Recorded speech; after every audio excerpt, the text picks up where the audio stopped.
And we're back. I took a week off, and hopefully everyone's rested and able to play tonight. Ashok said that he's in finals week at school, so he should be back in action next week, but this week he won't be able to play. So I will clear him out of the combat tracker, just because I don't want to have to play with him. Alright. Can I have my spell slot back? Or wait, it's been a couple days. Never mind. So, previously in the GodBreaking, after exiting the deep underground of the dwarven homeland of Cragland, you guys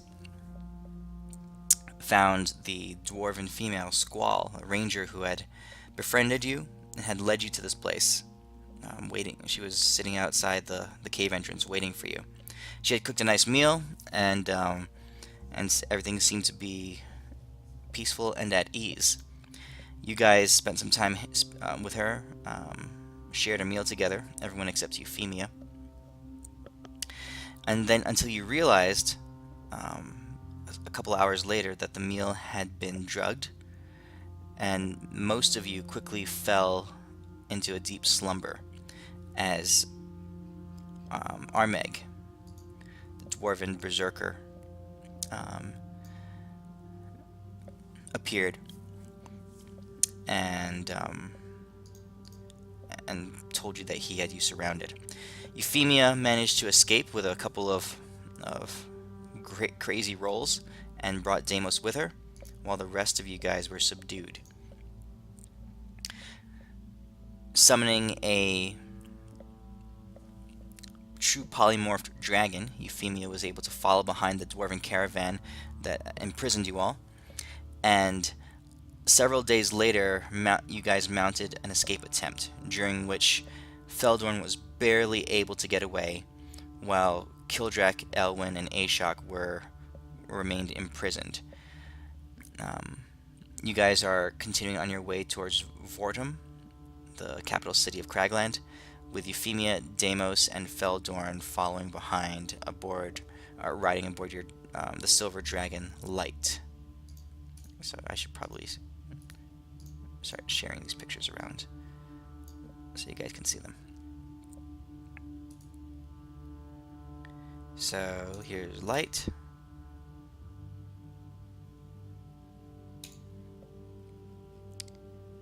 And I think all your modules have been loading again because that picture's black. it's black. Well, you have to give it a second then. It's slow. Yeah. So I think all your Really slow modules micro. are reloading up to your server and stuff. Yeah, I think It's like everything's me. re-uploading. I'm not sure why. I think it has to do with the Fantasy Grounds updates. Everything kind of reset. Yeah. Even my regular options reset. Oh, your options reset too? Oh, I haven't even looked at my options. Yeah. Well, everything is like Oh, looks okay.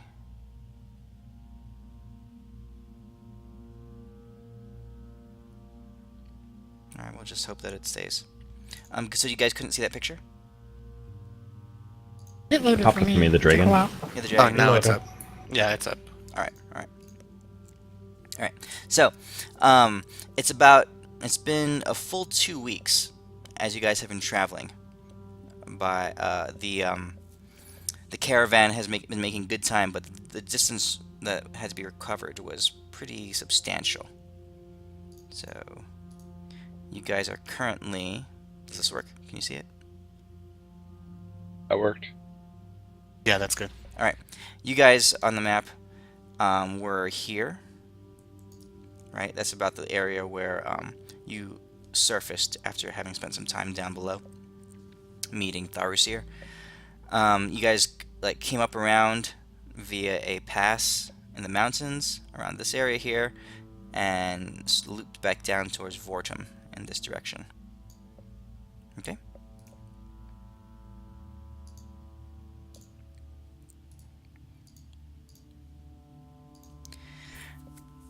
As you guys approach, you see the large capital city of Vortum that's basically been carved out of a mountain.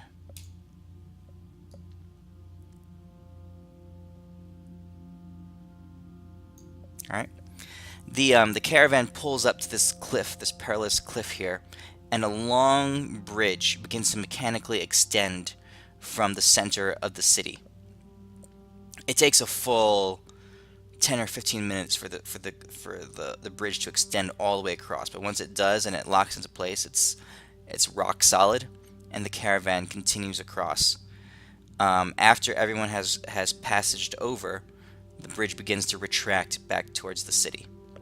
Euphemia, Deimos, and Feldorn aboard the dragon. You guys have kind of perched on the top of a hillside, fairly far away, but distant enough to remain undetected, but close enough to be able to see this happen. All right, so this picture that we're looking at is kind of your guys' vantage point. The city itself is large, very large. It is well defended. All along the walls and ramparts, there are guards and defense machinery. You see decorated all regularly along the walls and up in the turrets and the parapets of buildings and different steeples and citadels all throughout the city. Large pieces of bright, glowing emeraldine. This is the center of dwarven power. It is an incredibly secure fortress, and this is the place that Brack Bouldercrest, the king of Cragland, has claimed as his seat of power. Aboard the caravan, Elwyn and Kildrak, you guys are bound tighter than you were before, wrapped up. The food has been very slow in coming. They've basically just been keeping on subsistence survival rations. They haven't given you guys any half of a chance to escape since. The guards have been doubled. They're keeping you mildly drugged and barely fed. Every inch of you is kind of wrapped up in rope and in chain. You guys, because of the condition of your journey, all take a level of exhaustion. So level 1 of exhaustion is disadvantage on all checks. Alright, so Kildrak and Elwyn. I don't think there's actually a condition I can apply for that. Hashtag Midas is brutal.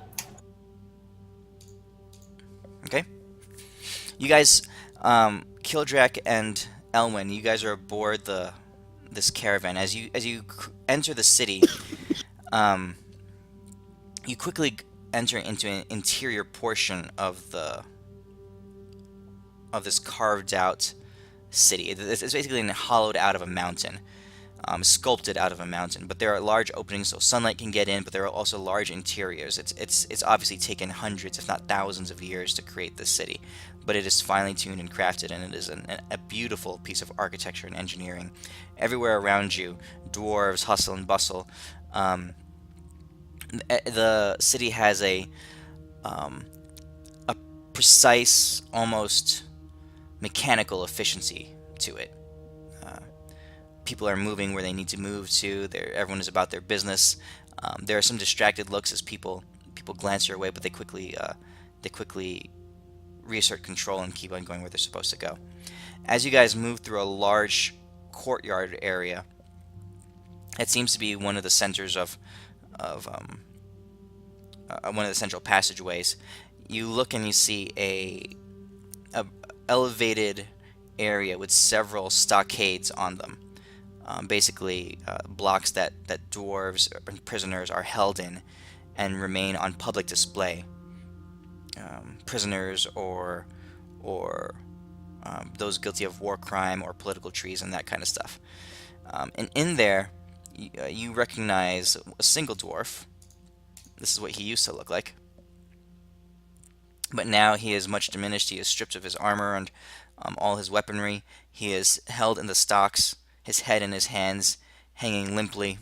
His basically unconscious or or very close to complete exhaustion, along with several other prisoners. You recognize him as Korik, the captain of the guard that allowed you to pass through the wall a number of weeks ago. Alright. You continue your sojourn through this sprawling dwarvish capital city. What little bits you can see and hear reveal themselves to be pretty impressive. The buildings are very tall and immaculate. The streets in the city are pristine. Everywhere you look, there are guards and various divisions of military forces. You recognize some devices and weaponry, but some things are actually completely foreign to you. The level of technology and innovation here is on another scale. What you do notice is that there is no hint of any kind of magic or religion anywhere. And even those buildings that used to be temples have been rebranded, and icons and religious symbols have been stripped off of them, and they've been repurposed. After about half an hour or 45 minutes of traveling through the city, you can tell that you're being led towards an area off in the eastern section. Over the course of the next of the afternoon, you are summarily checked in and handed over to various officials. You hear Armeg discussing who you are and turning you over. There's an exchange of prisoners, and you guys are ushered down below into a dark, dank dungeon. Alright. Shifting back to the outside, Elwyn, Veldorn, Euphemia, Deimos, what are you guys doing? Holy shit, guys, are we on top of a gosh darn dragon? You're a little behind on the times. Jeez. The You haven't been dragon, paying attention? the young silver dragon named Light. He's his body is it's about the size of 2 horses pretty much, so that you guys can ride on him, but he's definitely not a full adult dragon. He turns to you, Deimos. He looks at you. He says, "Thou hast been riding upon my back for a fortnight now. Art thou truly such a dullard as to have only realized this hence?" Deimos actually does remember riding on this dragon. "Remember it well, for mine virtue should sear an image into thine mind."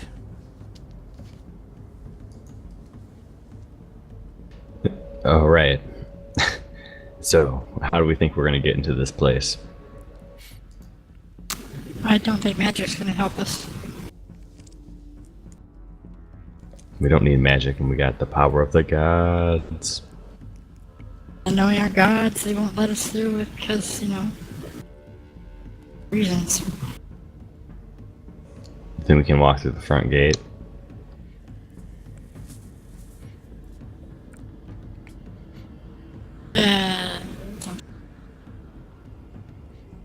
That's a Can bad we, like- idea, but Can we park our dragon buddy on the side and try to scale over a wall or something sneakily at night? try. It won't work, I don't know. No. That's as much as Deimos can think of. Feldorn, do you have any ideas? No, not really. We could also wait till another caravan or something comes in. We could find a caravan that's coming in, politely knock some of them out, take their clothing, and totally pretend we're part of it. Or hide in it. What do you guys think?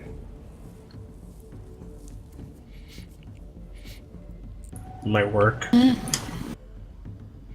$20 says that it's gonna be an old dwarven caravan. And I don't think we look like dwarves. It's true. We could I don't know.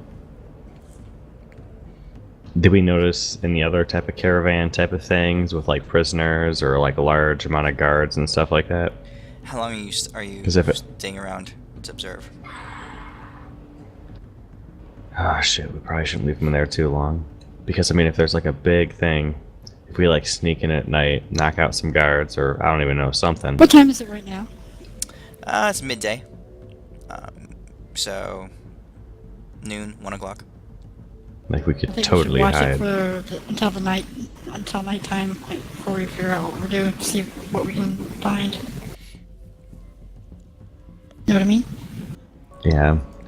The only problem is they're gonna have that emeraldine stuff, and it's gonna tell that our magic stuff's here. It doesn't work that way. Okay. It just stops magic, It absorbs and it. unless they, yeah, Oh, Let's say okay. if some- We're good. different way to find us, which they might. That's about the only way Damos can think of getting in. Either we try to sneak in, or we try to caravan shuttle bus our way in. Light turns to you and says, "If thou seekest to enter the city, I could fly high above and drop you from a startling height.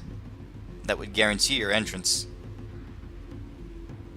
All right. Is it How open? how high are we talking about?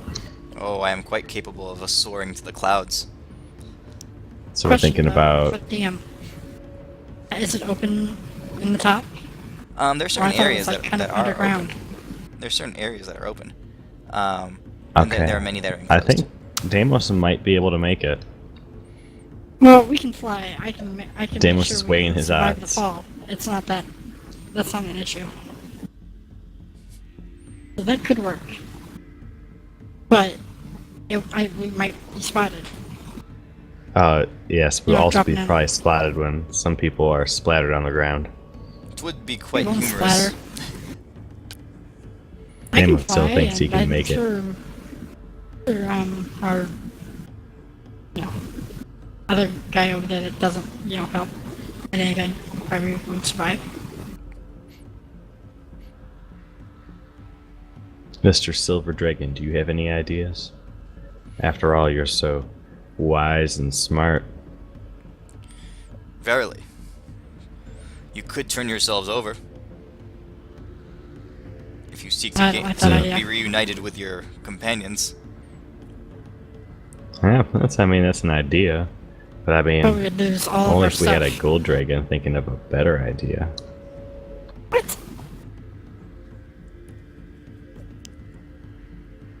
Ooh, them fighting words. Of course, Fighting words. if it were Fighting me, words. and I were heart set upon entering that city over there, I would flee back. I would head back to my known flight of dragons, and bring back an army that would shake the heavens, and take it by force. This is what I would do. Oh, well, in the meantime, after this, you should fly back and get some armies to shake the heavens, because apparently the heavens are having some problems right now, but we'll talk about that later. Okay, so what do you think we're gonna do? Sneak in, break in. I say we wait until nighttime, watch the place, and if we see anything, then make a decision then. Art thou Deimos truly so thinks he could sad also as be- to have no allies and friends within this world? That I cannot do come have to thy allies and aid? friends. This I world have- is pretty We have a messed up right giant now. turtle dragon. Ah, What? dragonkind. I must meet this Yes. turtle. He's a very Very big turtle. turtle. And I have my cat. That I creature. mean, don't we have the whole Rodents. city of Ospium that might help us? Yeah. Yeah, but that would take like months to get any help. They're in another country, by the way, and they might not want to, Can't you Commit war? teleport? Yeah, I can teleport us there, but I can't teleport an army here. Isn't there a better mage than you over there that can maybe teleport an army here? I doubt she can Them do fighting that. words. She can literally stop time. I'm sure she can do that. I think you misunderstand the point of magic, Mr. Person that's not even here. Random voice. Little did you Alright. know, this is actually what Elistray sounds like. This is illustrates like yes. Deimos, what does Tempest have to say about I'm this? Illustrate. Yeah, isn't your divine intervention resent at this point or something? Yeah, it reset. How lucky are we Tempest is feeling, in there. guys? I'm feeling very lucky with your rolls. You guys are at level 17 I now? don't know. Yeah, you're level What is 17. it? I don't understand that ability, so what does he need to do? What ability? Well, what do you have to roll? And Your is level something or bad gonna lower? happen? He has to Yeah, roll you see D100 rolls Damos level starting to 100. do like a dance and doing some push-ups. And what time of the day is it? 1 o'clock. All right, yeah, he's Deimos gonna is so start. strong, he doesn't push up, he pushes the dragon Yeah. down. Yeah. He demands that you guys start doing push-ups, and he looks at the dragon. He says, "You too." And I just start doing squats, holding the cat over my head, and I'm hoping and I'm dreaming, and I'm hoping and I'm nope. You guys were not trying hard enough. You guys weren't trying hard enough, guys. The dragon leans over to you and says, "Your friend is rather queer in the mind." I agree with you. I asked Damn, the I dragon, was just like, this I'm is like, what I get when I don't bring the strong ones. No offense, guys, though. I asked the dragon, how long would it take you to fly us to Ospium? Where? Show me the direction. I shall. I snatch Euphemia's map out of her pack and I kind of show him in the general area on the map. He's looking at it. He's like scratching his head. This guy was just summoned out of. He was made out of a tree, I think. It's a tree dragon. He doesn't have a ton of reference and mind for what goes where. He has inherent in his DNA, basically. He has the nobility and the basic attitude of what a silver dragon and the desire for virtue and that kind of stuff. But his actual knowledge of the world, he's basically like a newborn baby, but he won't admit it. He looks at Wait it. a second. He spins around. He flips it upside down. He's like, "I understand not your picture drawings." All right, Deimos is just thinking aloud here. How long does it take you to summon one of these tree dragons? And how long do these tree dragons last? I'm not going to create an army of dragons for you. Nah, Deimos is still just thinking aloud here. So, an army of dragons seems pretty cool. Could you cast it every day? For Yeah? I can cast it, yeah, once every day. it's There kind is no of limit on... jeez. Oh, yeah, and Meteor is can you, fine. like- And Wish. Those are just fine. Wait, so you can make anything? No, not anything. Hang on, I you can do have the anything wish up to spell? difficulty level 9. Elwyn has wish. Bards haven't learned it. She'd have to use one of Quick, her. Ellen, her magic wish that I'm secrets. stronger.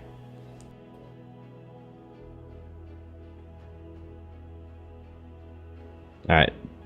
Yeah, but whatever you guys want to do, Deimos thinks the straightforward or try to sneak around in approach is probably the best, in his opinion, but because he doesn't really have all those magical cool things you guys do.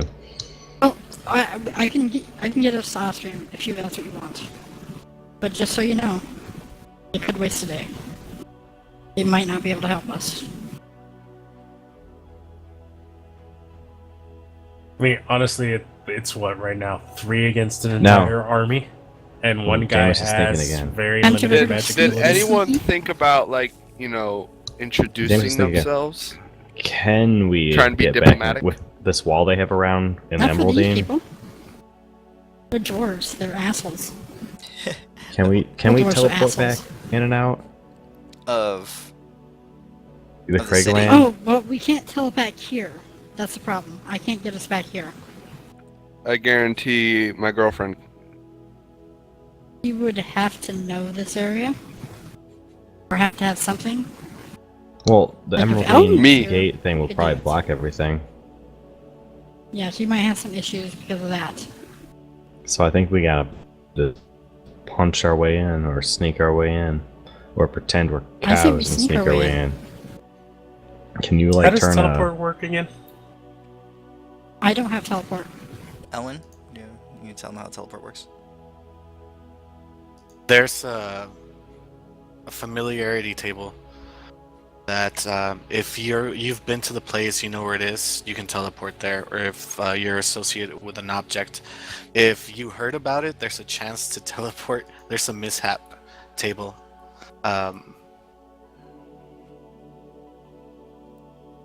Oh shit! It's saying that it's not loaded. Really? Jeez. Oh, I just don't have them open. They closed. Okay. Yeah, all your books closed. Weird. I pull out my rapier and I cut a huge lock of Deimos's hair. Deimos, you have hair? I have luscious hair. Like Fabio. Deimos hasn't cut it since this Really? whole thing I always began. thought he would be bald. Deimos And, has burn marks. He's missing. He looks like a straight up homeless person, a very buff homeless person with a Okay. cat. I don't And know if I then- link it if you guys can see it. I have to load the thing. Here, I'll link it too.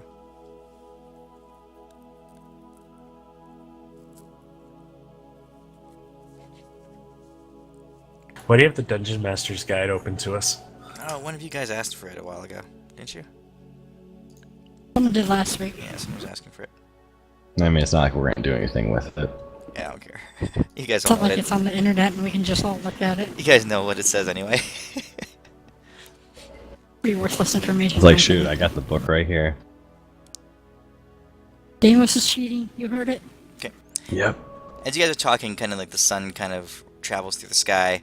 A few hours go by. I'm gonna be watching, see if there's anything going on. Yeah. And towards the evening, around 6 o'clock, another caravan approaches, and you see that there's like another one lined up opposite the canyon. So, if you guys are looking at the picture, basically there's a caravan here, and another caravan over here.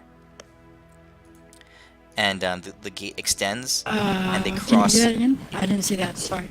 So there's a caravan here, and there's another caravan here, and basically the the bridge extends, and they both cross over, and they basically pass by each other. Yeah, right. How past does that. it extend? It's mechanical. Kind of when a city and a city exit get to know each other real well, and like What do you you know, it's know a about certain that? time of the day.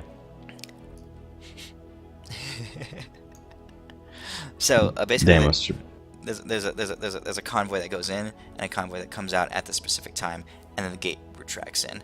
You gather that there's Are they all probably dwarves? set times throughout the day that the gate that the bridge is opened.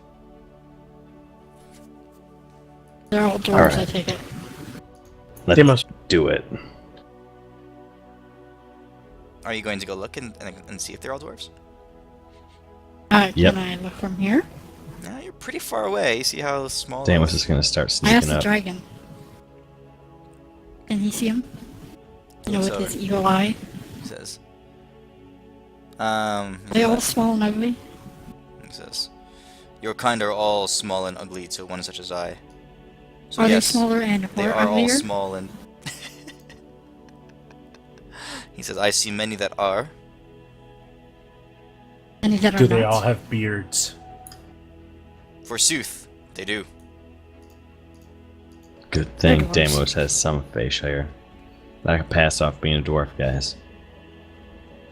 I I'm You like know- the don't Yao doubt that. Ming of dwarves. You know, this is where Alter Self would have come in so fucking handy.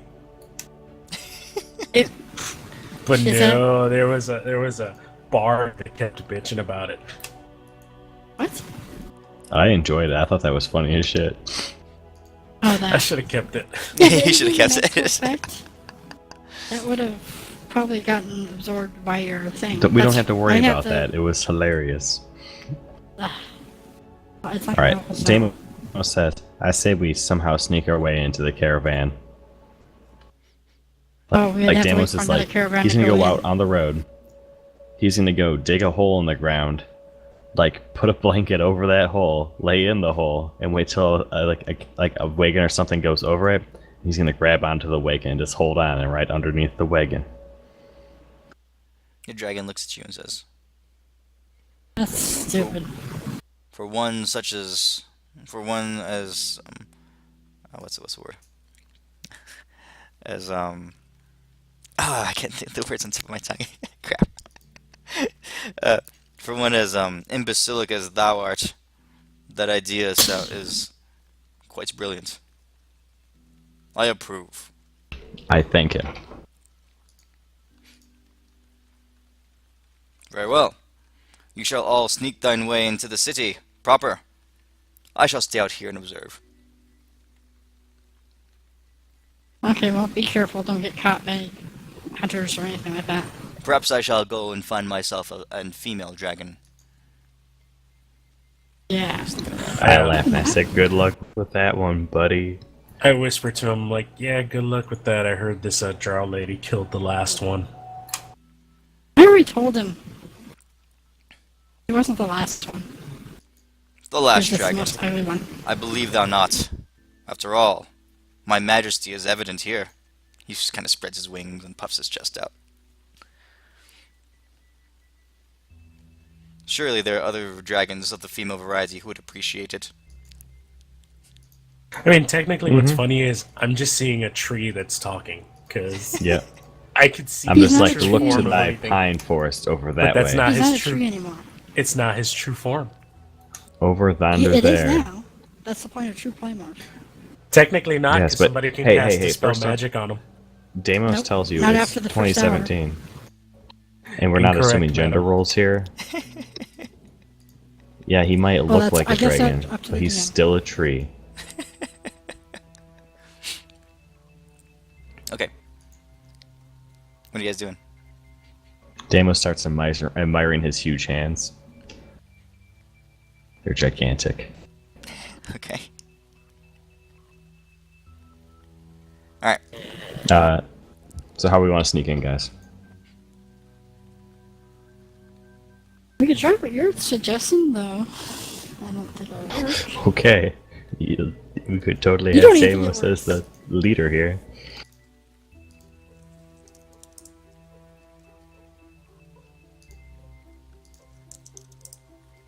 Any ideas? What are you guys doing? Deimos' plan was literally to grab onto the bottom of a wagon and hope for the best. Or hide in a wagon and hope for the best. I kind of like the idea of dropping Those in are his personally. plans. Okay. Or fly to the side of the mountain and try to scale it. And to get into the city. Alright. Trying to steal Euphemia's invisibility potion. I don't have an invisibility potion. Yeah, right, you don't anymore. Alright. Alright, what do you guys think? Because that's what Deimos is going to do if no one says anything. You can't steal from me. Actually, according to the party inventory, you do have a potion of invisibility. I didn't know that. But for another thing, it's in my bag, and you won't know it's in there, so you can't get it out. So it doesn't matter what your roll is. Sleight of hand to rummage through your bag. It's a magical bag. You have to think of the item you want to pull it out. That's even There's easier no then. rummaging. No, he doesn't know it's there. Then he's That's not going to be able to get it out. not Ask how for or the how our potion set of works. invisibility. That is how it works. What do you want the Yeah, potion of the invisibility for? problem is if I ask her for the potion of invisibility, guaranteed she's gonna say no. I would say yes, but you're making me really pissed off at you right now. So, I was planning on just laying on the ground, drinking the potion, like a you would, couple of minutes it'd before go the away, though. potions aren't Oh, wait. magic. Alright, There so you that's how it should be. We should all... The people of us who... This is Deimos thinking. The people of us who aren't digging holes, laying in there, cover and stuff like that. We dig 2 holes. We put those blankets or whatever crap over it. And the person who's going to turn invisible puts the dust and shit over it so it looks like the normal road. And then the last person turns invisible. So you guys are basically Deimos. But planning, I'm push. planning to just grab onto the underside of the next caravan? Of, Yep, like the wagons? that's what and stuff? Deimos is thinking. Aren't If no one's potions telling magic Deimos no. effects? I think I saw that in a cartoon once. I don't remember how it went. Deimos did too. He read a comic book when he was younger. They could be Euphemia. I mean, you guys haven't seen how they interact around Emeraldine, if that's specifically what you're thinking about.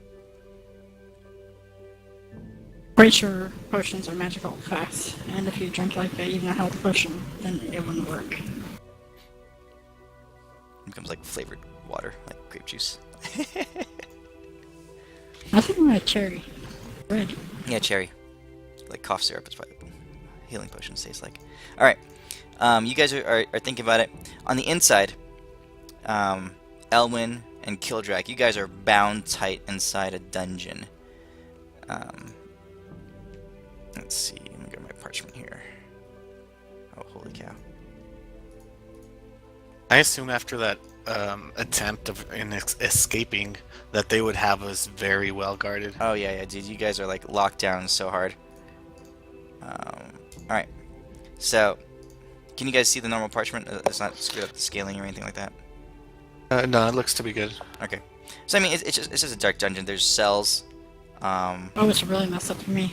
Separated like this, and it's just like one long dungeon. You have no idea where it is or how many cells there are. All up and down you hear rats and mice. You hear the screams of people off in a torture chamber, and it's basically dungeon sound. It's dank and it's dark and it's creepy. I think I actually have a sound table for this. I'll make sure I play it for the video. The occasional fart noise. Yeah. All right. So like Elwyn, you're in one of them. Here, bound. Kildrak, you're next door in this one. There are occupants in those cells next to you on either side. But that's as much as you know right now. You guys are exhausted. Your whole bodies are aching from being wrapped up so tight, and you still remain to be wrapped up. Your mouths are still bound, and you're just kind of laying there. Alright. Barely any blood is circulating through you, so your hands are actually, and your feet or your extremities are kind of numb. This kind of situation that you're observing. Every once in a while, a guard will walk by and peek in. You hear the heavy footfalls of his boots clanking on the stone, and then he'll continue past. Alright. Have I seen any of that greened emeraldine down here?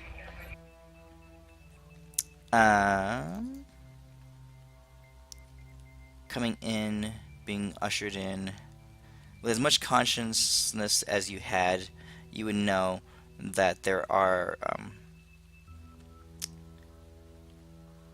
basically like sconces on the walls. So there's a wall opposite this one right here. So like torch sconces. They're spaced at a regular pace, little single gems about the size of a softball. Okay. But I'm bound and gagged anyway, right? Can I try to bite just in case I roll a 20 like last time? Sure. He'll take a 20 because they wrapped you up even tighter. Alright, I'm just gonna roll a d20. Okay. Okay. Alright. Alright, later in the evening, a jailer comes by, this hulkish looking dwarf, and he doesn't say much. His face is all like gnarled and covered in like scars and boils and stuff like that. He just kind of comes in, opens the door, puts a crude bowl of slop in front of you. He comes in and he starts releasing the bonds that are around you. Right, the one around your mouth and around your arms and your body are basically taken away. You still stay shackled to the walls and stuff. He says, and as you're in there, he's like, "Don't be up to no trouble. You won't get anywhere if you do. Many have tried. Their bones litter the graveyard outside now. Be I'm good gonna be here." as nice as possible to him. Same. Alright. He visits you too, Killjack. He does the same. Puts a bowl of slop in there. I'll be extremely polite as well. And says, "Don't be no trouble. Alright. I'll return to collect your dishes. Chamber pot's in the corner. And you hear the heavy clang of the door as he leaves. All right. So that's where you guys are. Okay. Back outdoors. You guys have a plan yet? I think our wagon plan is the best. Wagon plan. Okay. All right. So you guys, you guys arrange yourselves in a row on the ground. Yep. Okay. All right. So you guys. Well, we're All right. You dig a ditch. Feldon, you're just lying on the ground. Do you dig a ditch for yourself? Depends on if I have the potion of invisibility or not.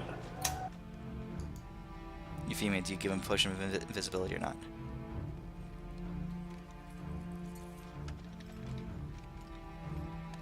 I take that as a no, so I do dig a ditch. Okay. Euphemia, where are you? Euphemia, we can't hear you. Your microphone is off. Sorry, I said I'd give you the potion. Okay. You have the potion. I Right? think you're gonna get screwed though. you guys should come up with plans. You shouldn't let Deimos think of plans. Amos doesn't even like this plan. Alright, Euphemia, what are you doing? Are you digging a ditch and lying in a row? In the line with them? Staying with the dragon. You're staying with the dragon? Okay. Alright, I don't know, this doesn't seem like a good idea to me. alright. But maybe, I don't know. Yeah, I'm gonna stay with the dragon. What would you guys, should I stay with the dragon? Or do you guys want me to come?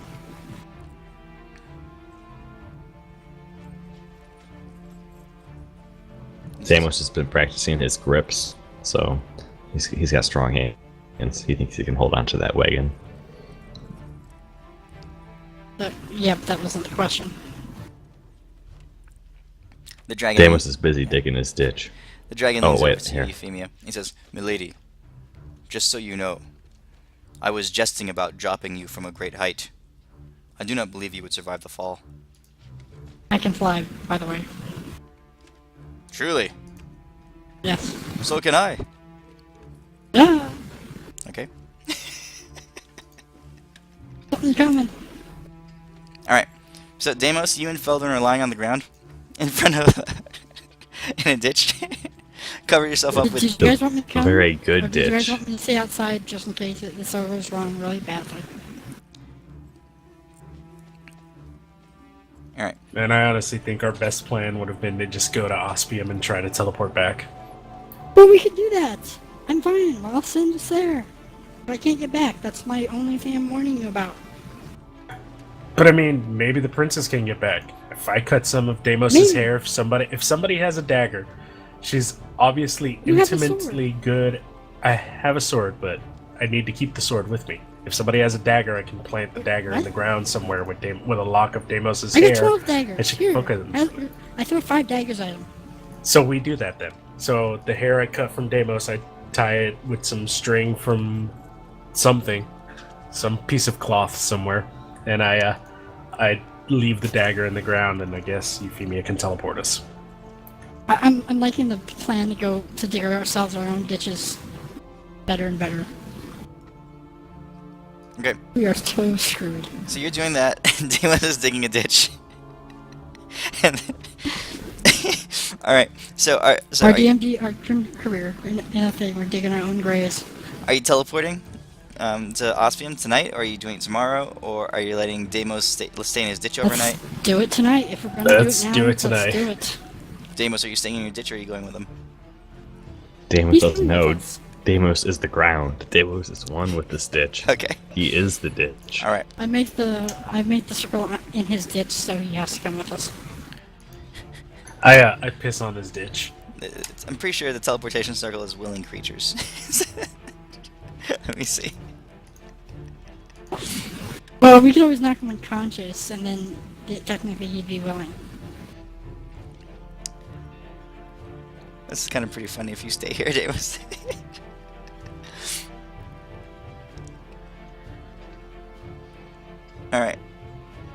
Deimos is lying in his ditch. I say I got a new plan.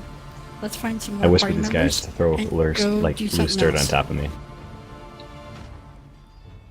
Ah. I've got a random PC or a random character if we want to throw in another PC. You gonna roll it? You have another character rolled up? It would take me a few moments to make him on fantasy grounds, but it's not like he's a multi-class or anything, so just easy. I was joking.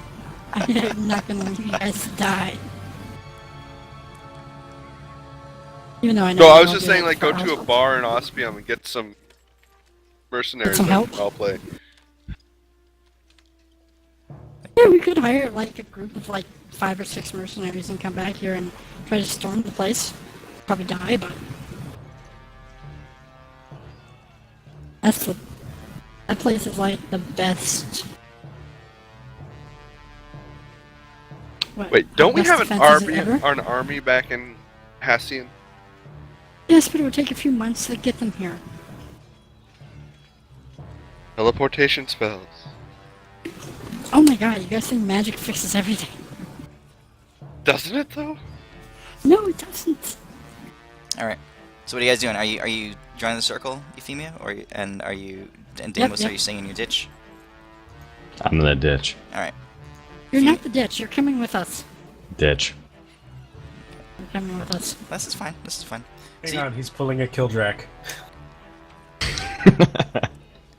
So you draw the I circle. know you guys have a better idea. Yes, we're going. Come You on. draw the circle, Euphemia. And honestly, it's a 10-foot circle.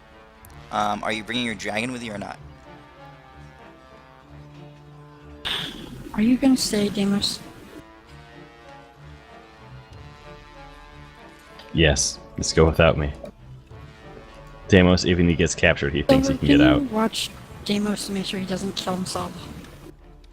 The dragon kind of like puts his arms down on the ground. He reclines down with his chin resting across his forearms. He says, "I will watch him with the eye of a dragon, not the eye of a hawk, for the eye of a dragon sees truer."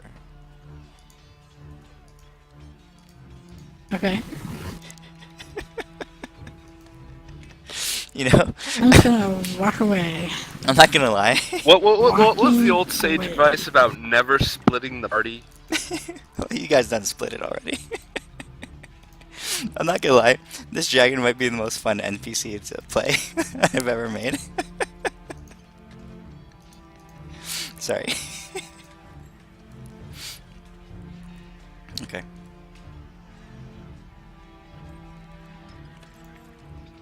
So, you guys draw a teleportation circle on the ground. Feldorn and Euphemia, you step into it. There's a flash of light, and the now dark Ospium sky is illuminated briefly, and you guys vanish. You appear, Feldorn and Euphemia. Oh, you have a picture of a ditch.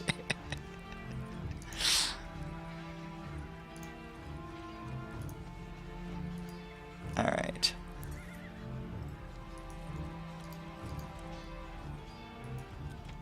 Alright. You guys appear. Let me clear my pointers.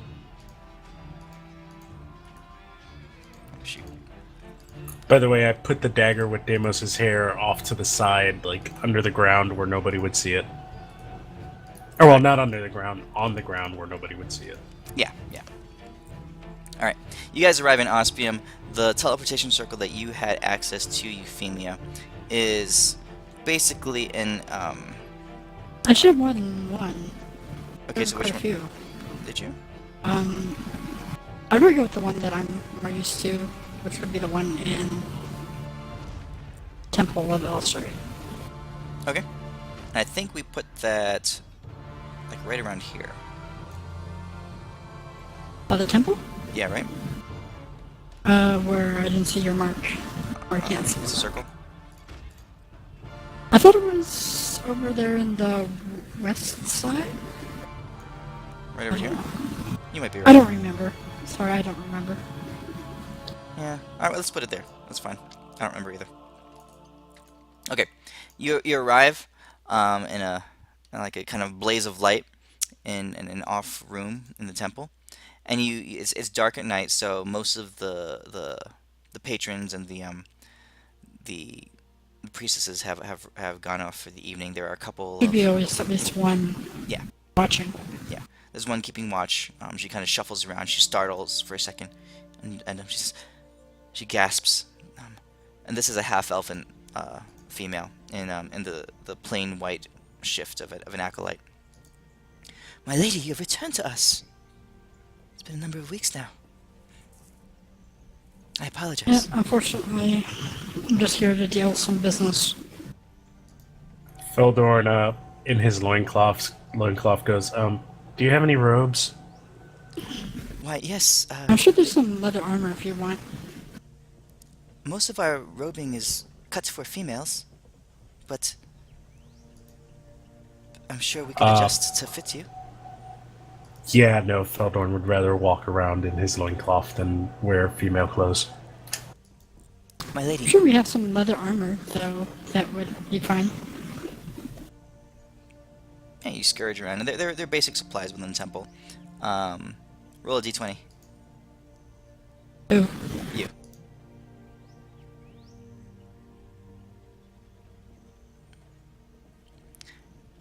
After kind of bad. scraping around, you realize that there wasn't much inside the temple proper, but you do find some basic set of leather travel clothing. Feldorn.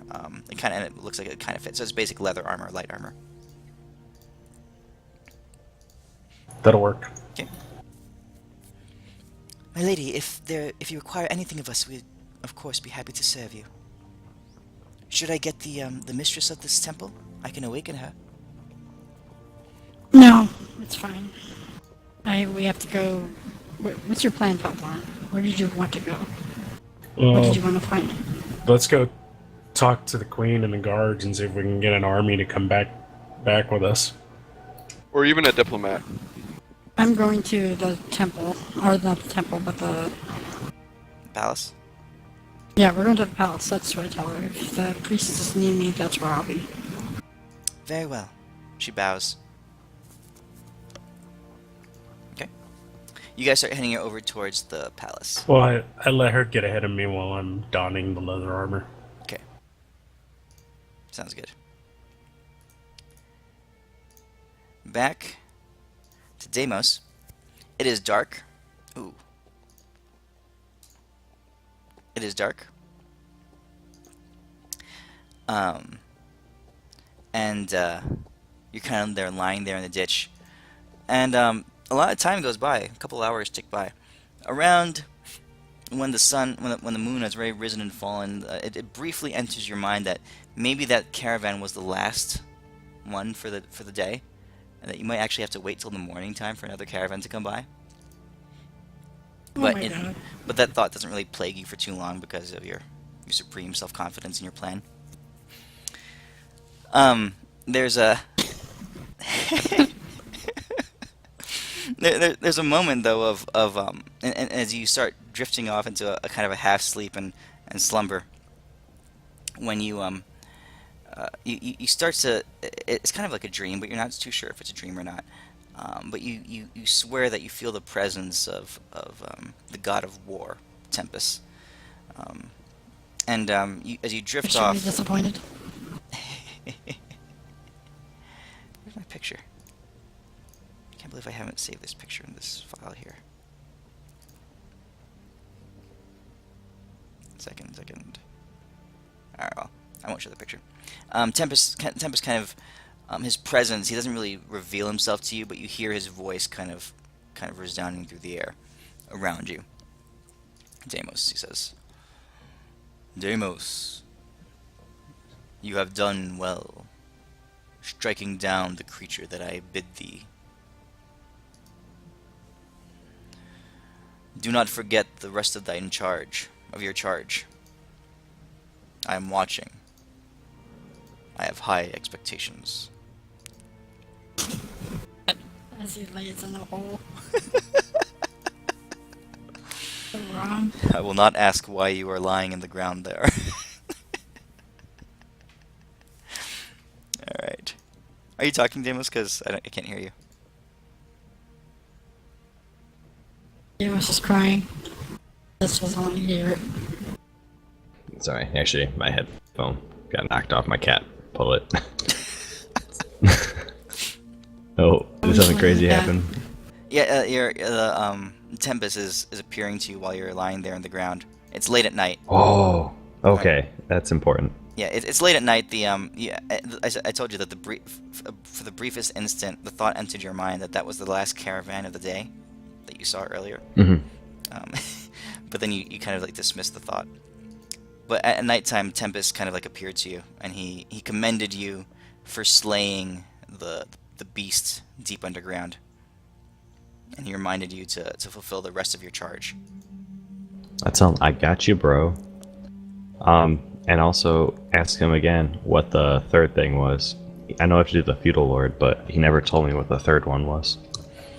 That will be revealed to you when the time is appropriate. Fair enough, bro. He kind of leans in. He says, I detect the presence of another god upon thee. Oh yeah, this Modron dude smashed the shield thing to make it work better. Ah, He says something about you being too strong for him, breaking his stuff. truly, I told him he should make it stronger. truly. That crass and diminutive deity. It is good that he finally recognizes his place in the pantheon. Thou hast done Just well. saying. It seems he has provided thee with serviceable weaponry. Appreciate it, bro. But he really needs to do some leg days. Kind of weak. Okay. Do you have any other questions for him in the split second of you have him in your dream?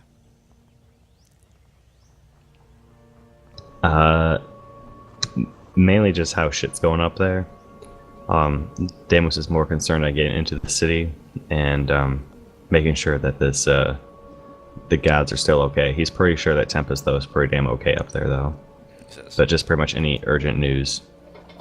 I, the god of war, am indeed, as you say, okay. The hordes sweep through the celestial plains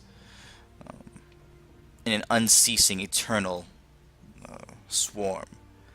I stand, valiant and true, smiting them down. But, as you know, I am capable of doing so. If I were a much lesser individual, perhaps, one of power equal to thine own, then, to accomplish your task, I would be looking to enlist the aid of allies.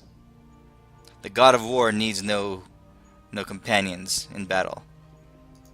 But for most else, it is not a bad idea. Alright. Deimos nods. He says, I totally get it, dude. Your bench must be over 20 trillion pounds. Mine's only at 500. And he rolls out of the ditch and hides and waits for his allies to return. Your dream is broken by the heavy, raucous sound of a snoring dragon as he wakes you up. I climb on top of him and I say, onward, silver guy. To safety. The dragon kind of stirs a little bit. he What says, type of tree was he? oh shit. The tree in the background of this picture. What is it? What does that look like to you? Does it look like some kind of pine tree? What picture? I don't see it. I shared it. Oh. I'm gonna call him a pine. Nice kind of pine. nice pine. I'm gonna call him Quick Piney. Take us to safety. Yes. Why hast thou mounted me without me giving thee leave? Because I'm stronger than you. Now on to safety. Verily.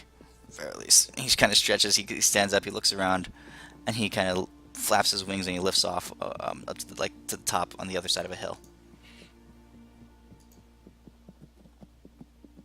Okay, back to the inside of the dungeon.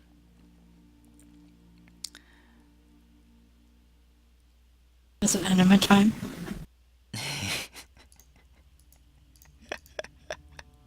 Killjack and Elwyn, you guys are you know, it's late. You're actually not even sure of the time because it's been dark for quite a while. You gather you've been there for hours, and the end of the day is near. You you do hear some commotion outside your chambers, as a set of multiple heavy footfalls kind of pass through up and down the caverns. You hear a gruff voice, and then you hear the voice of your jailer kind of responding back and forth. It's kind of hard to make out what they're saying. You catch the words, "new transfers in here," and they're special. And then clanking through, you hear the rustle of chains as if something's being dragged along on the ground, and heavy footfalls of steel-clad boots coming through. And you see a face kind of just peer through the narrow slit of your door, Feldorn, as this individual kind of looks in. One eye just glazed over and dead, as if scarred in battle. The other one with a little bit of a wild look in it. Containing a little bit of a wild look. His hair kind of frayed and frenzied, but from what you can see, heavily muscled and a powerful individual. He peers in on you too, Kildrak, and as he turns to the jailer, he says, you hear him say, "Take care of these ones. The king will want to see them." And then he kind of rattles his chains and leaves.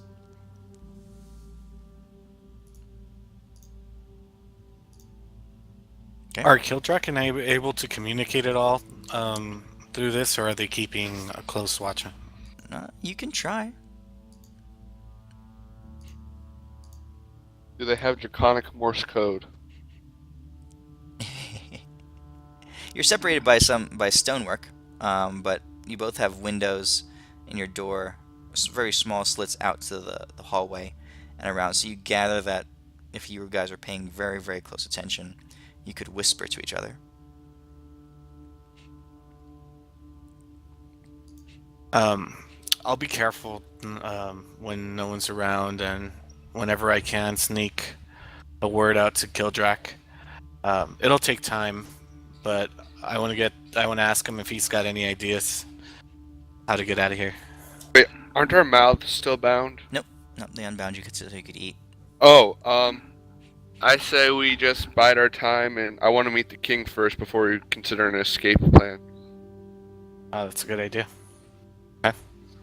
We fail at another escape plan. Oh, Ashok is here too. We didn't fail.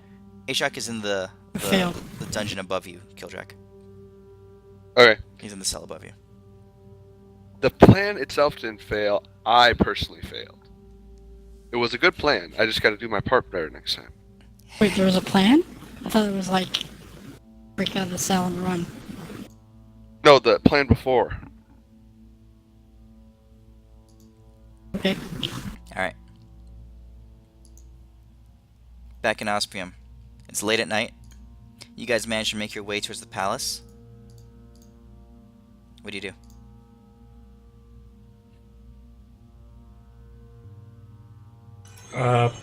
Go to the queen. Probably the best idea. The queen or the princess? Queen first. Okay. See if there's a political some way we can get them out, without using magic and killing people. Alright. The urgency of your arrival Or and get the after not being seen or heard of for a number of weeks now, the guards agree that it is urgent enough to wake the queen. You get ushered And into a council, I guess. okay. Yeah. You get ushered into a sitting area, and a few minutes later, the queen comes in, groggy, kind of still in her nightgown, and she enters, and as do some high-ranking officials. She looks a little sleepy-eyed, and then a few minutes later, just appearing just kind of like materializing often in a reclining chair, or like a single chair. The princess sits. She says, I heard word. I heard word that our friends had arrived. Ah, Auntie, Two. you've returned. And then through the doorway, her brother, Darius, also enters, along with a couple of his soldiers. So the Queen, Darius, and Akelia are there, along with Owain the Brazen is not here. Owain the Brazen is not here, but some high-ranking officials, and so there's probably about 10 people in the room with you. The Queen kind of turns to you all and says, We have not heard from you in a while. Please, inform us of what is happening in the world, and what your need is.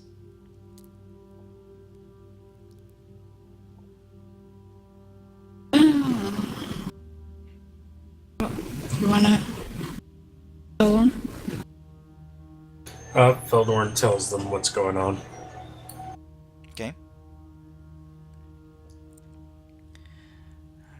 Then what would you ask Basically, of want us? to know if you have any political ties that can get us into the city and maybe our friends free. They look back and forth. They say, Our city was sealed off for years. Any diplomatic relations that we had leading up to that point had been severed as our country was decimated. We have just begun to reinitiate contact with many of these countries, but I must say that the dwarves have been entirely non-responsive. I fear that This is I have not much to offer you as far as political options go.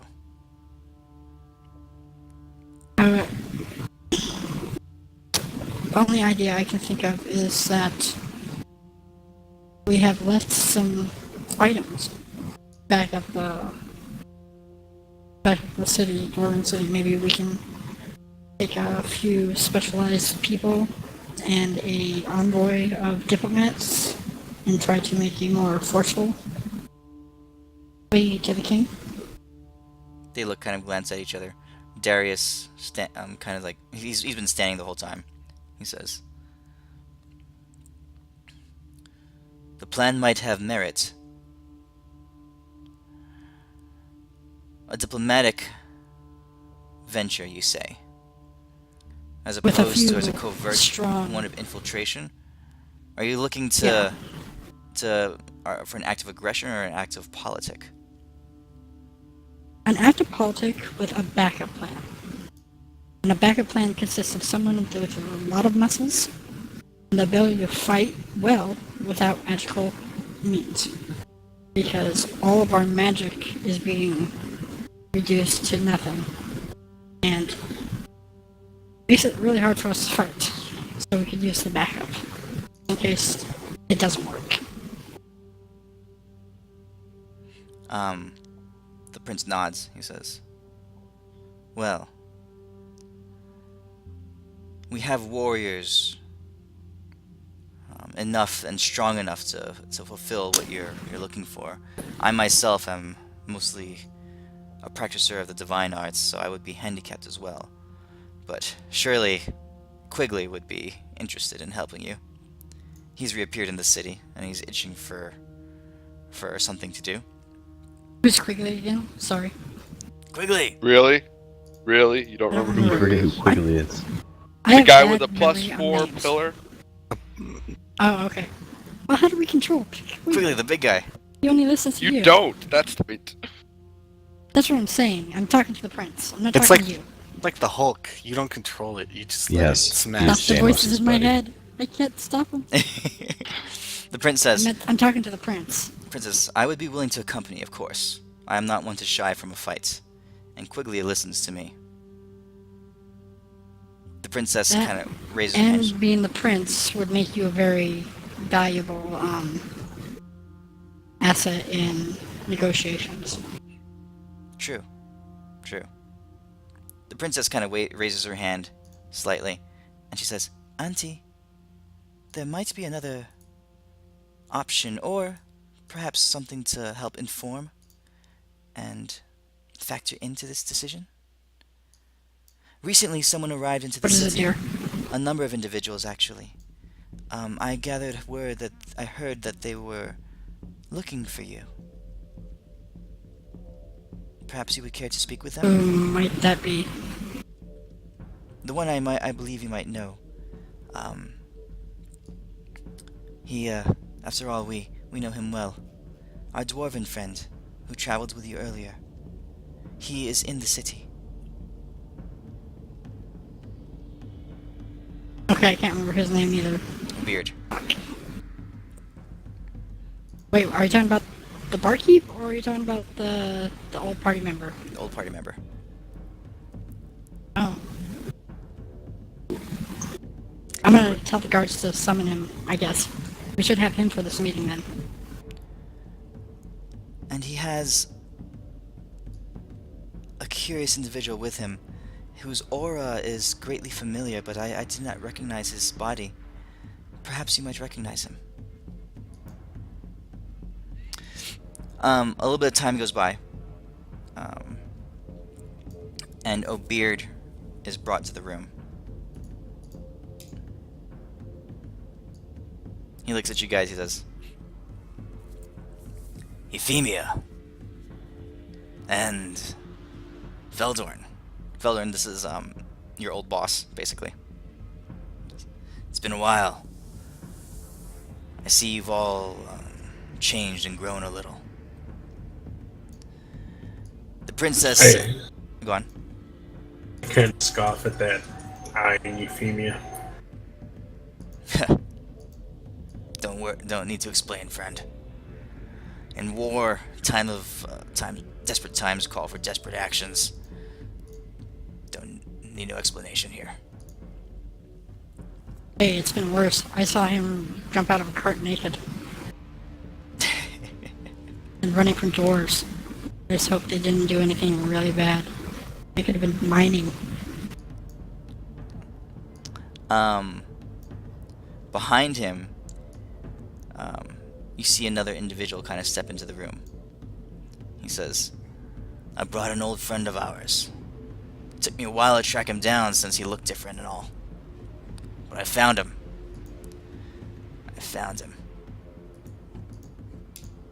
And into the room steps this individual. Oh, Euphemia. We meet again. Alright. so Um, I recognize him. yeah, you recognize him. Do you guys know who this is? Don't think so. Only 3 people. He was part of our original group. One of the players that kind of disappeared after one match. He was Oh, wait, He was the Blood Hunter, I the think. Blood Hunter? The Blood Hunter. Yeah. But he, like, the player was, like, only, like, 1 to 2 games and then disappeared. Yeah, I remember now. Okay, So, so the character, not the player. just a recap for you guys. So Cairn was one of the original Righteous Seven. He was a blood hunter, and he fell in battle with you that day.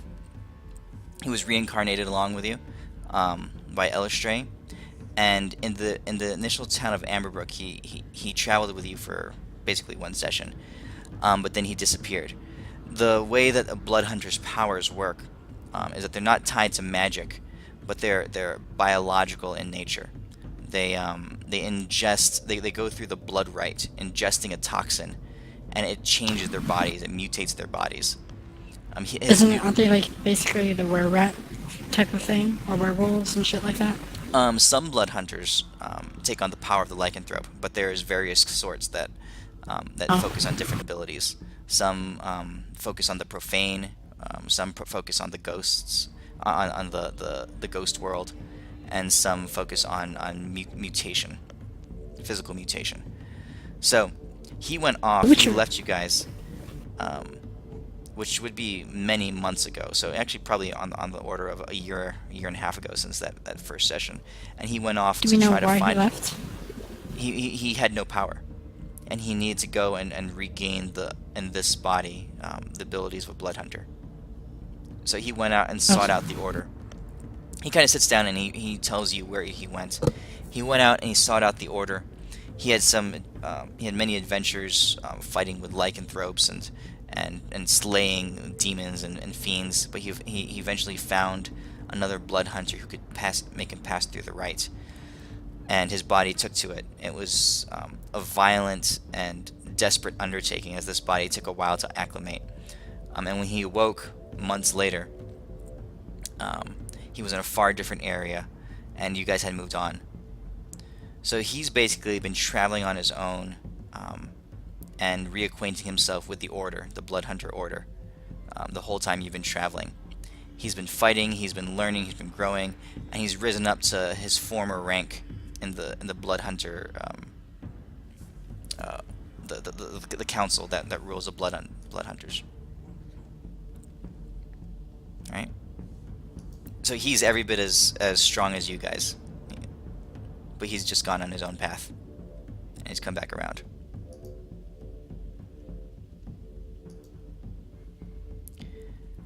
So it seems we could probably use both of your help in our next endeavor. This, I believe, might be fortuitous, says the princess.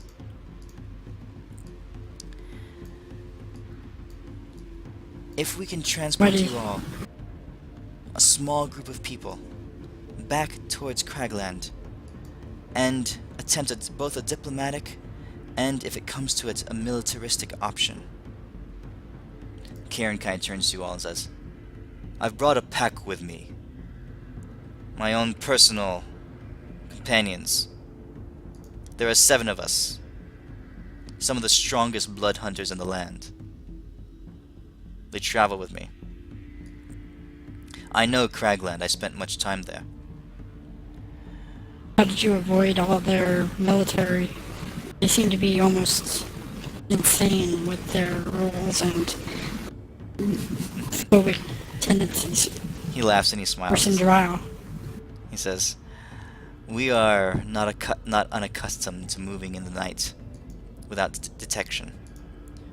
And, he says, our powers are not arcane or divine in nature.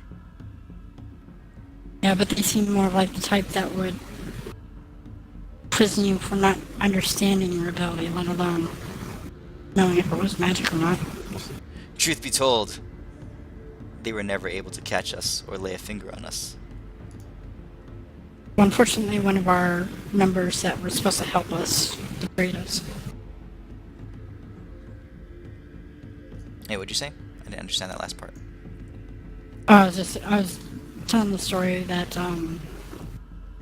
the girl who poisoned us by betrayal. That's how we were Okay. captured. Okay. He says, I see. So the Blood Hunters, their powers are not magical in nature at all. Emeraldine has no effect on them. Good. Alright? So that's how what- many total people are we talking about taking here? Um, Like, I assume a group of, what do you call them? Blood Hunters? No.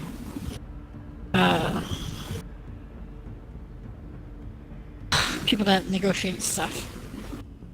Oh, like ambassadors or diplomats? Yeah, I assume like, a group, like an ambassador and like a couple of ambassadors would come. Like, at least 3 of them, probably. Okay. Yeah, we can arrange And that. then this blood hunter group and the prince and big ass guy of smashing stuff. Okay. Think that's a good enough group, guys? This is what you guys Yep, have to work that's with. good enough. Tell me what you want to do. Well, that's what I'm asking. I think this is pretty good, unless anyone wants something else. Okay. So you guys plan deep into the night. You put together a group. The Blood Hunters will travel with you. There will also be some guards that will accompany the diplomats.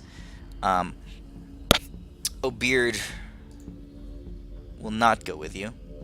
He came to bring Karen in and to catch you guys up on what's happening. He doesn't necessarily have any new information beyond what Scarpio told you a couple weeks ago. But he says that he has other things to investigate, and he kind of like says, he trusts you all, and he knows that Kieran is fully capable of doing what needs to be done. Quigley and the prince are free to go with you as well, along with a couple diplomats and some guards. And the Blood Tiger group. All 7 of them, right? Yes. So it's Kieran plus 6 I'm others. gonna talk to the princess about if there's anything we can do that might give me an advantage against Emeraldy.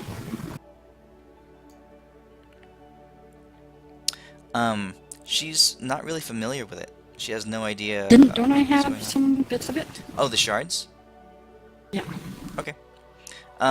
Okay, later into the night, she looks at all, and she says, she sits down with you, just the two of you, after all the deliberating has gone. So it's early morning right now, and she kind of peers it over, and she says, "This crystal is of. The structure is incredible. I almost doubt that it is natural forming, or if it is highly modified to be able to interact with the arcane as so. It might not be natural. Perfectly." She says, "This is the exact antithesis of arcane magic. It, by its very nature, absorbs it and counters it." She shudders a little bit. She shakes. She says, "I have no knowledge of how to overcome this material."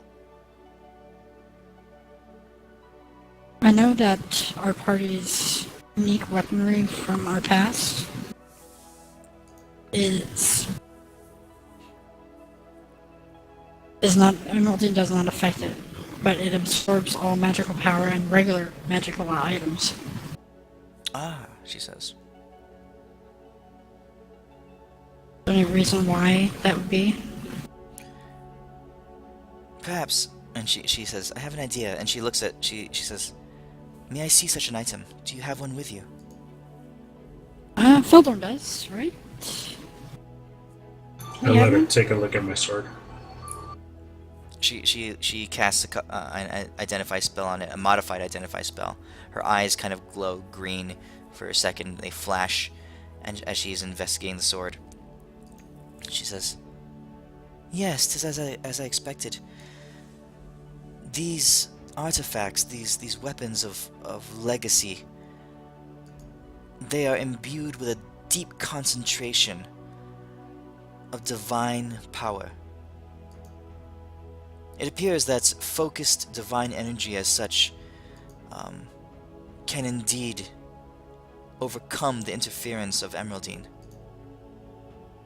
But we're talking focused quantities of a vast amount, much more than would be beyond the abilities of an ordinary cleric or a paladin. Truly, only such a vessel unique as this could probably even contain such power."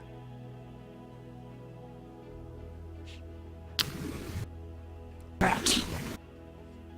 It's not what I wanted to hear. "I'm sorry, Auntie. I've not encountered these before. May I keep a couple of these crystals for study?" I give her like 80% of it. Okay. What I've collected. Alright. So she can teleport you guys back, your whole party back, to that location that you guys left that dagger at, Feldorn and Euphemia, whenever you guys are ready.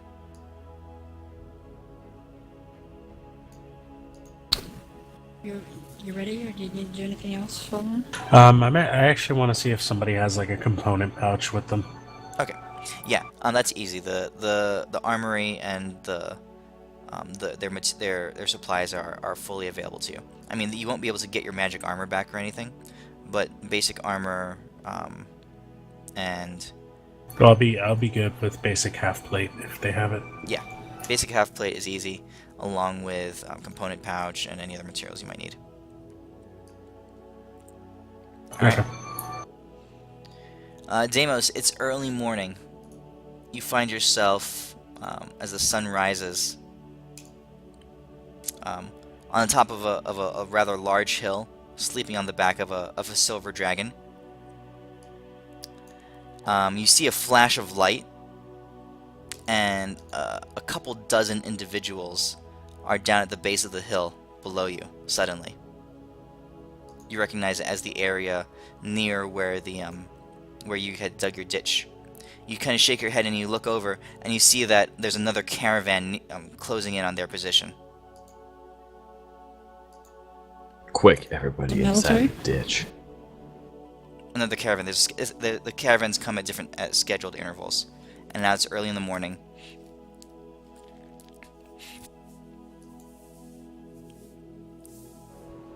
Wait, is Alright, that guys. us that appeared, or Yes. is... Yeah, you guys teleported back. I'm fast forwarding so that we can get you guys back to the city. Alright, guys, let's knock these guys out.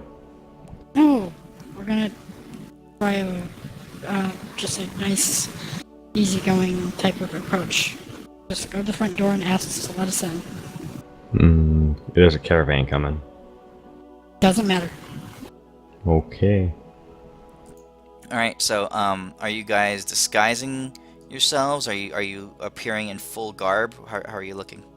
I will be putting stuff over me to make myself look like a bum. Feldorn tries to disguise himself. Okay. The blood hunters they turn to each other and they all like don like black cloaks, and they Does it look like mine? sure. So I guess I'll just blend in with them. Okay. The prince maintains his royal garb. Quigley kind of stands behind him, just like as like a personal bodyguard. There are Yeah, several I other seen the diplomats and guards as well. Yeah, I seen the prince and the oh god, my brain is just dying tonight. Quigley? No, the prince and those guys that we got brought here to talk to people The because I diplomats? can't talk. Yeah, them.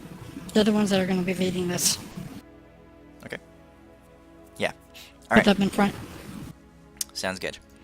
So the rest of you guys kind of blend into the retinue of attendants back there. The prince is going to have to do some fast talking, but he's willing to do so. He's a paladin. He has a high charisma, so he can make do. All right, back inside the dungeon.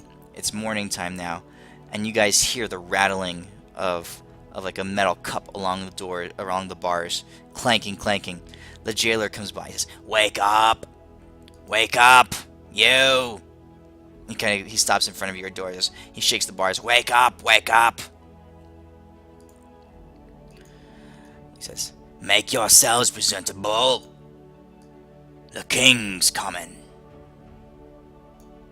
Are we still in the loincloth? They've tossed in a couple of like threadbare shifts and stuff that you can wear, kind of like a hospital gown. Okay. I would have told Kildrak that I'll follow his lead. Whatever he wants to do. Okay. Sounds good. All right. You guys are you guys kind of quickly just kind of rouse yourself, shake the sleep out of your eyes.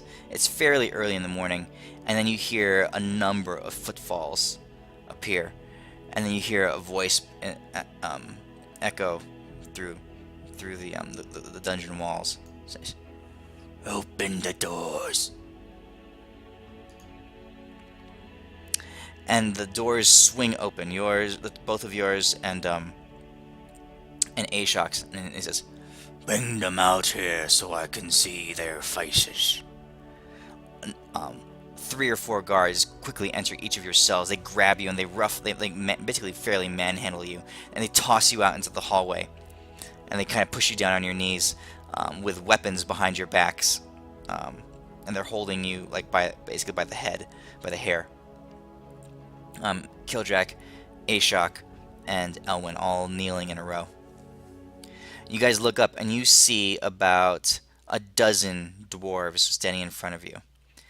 There are several, obviously, diplomat-looking dwarves, council members, you gather.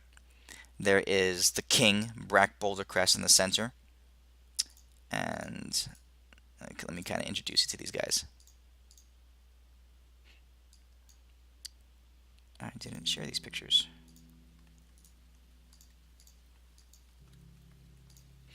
Okay.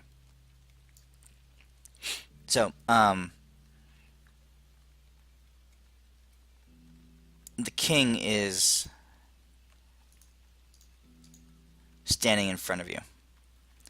His eyes are one eye is just just kind of red and almost mad or diseased looking. Um, his robes and his armor are gaudy and heavy. You can tell that he's heavily armored underneath there. The look on his face is one of intensity and almost paranoia as his eyes dart from each of you. Behind him, you see several diplomats and counselors, a couple wearing robes and of varying degree and office. There are several guards behind him as well, but a couple of the guards are of special note. Two of them in specific are standing off to his sides.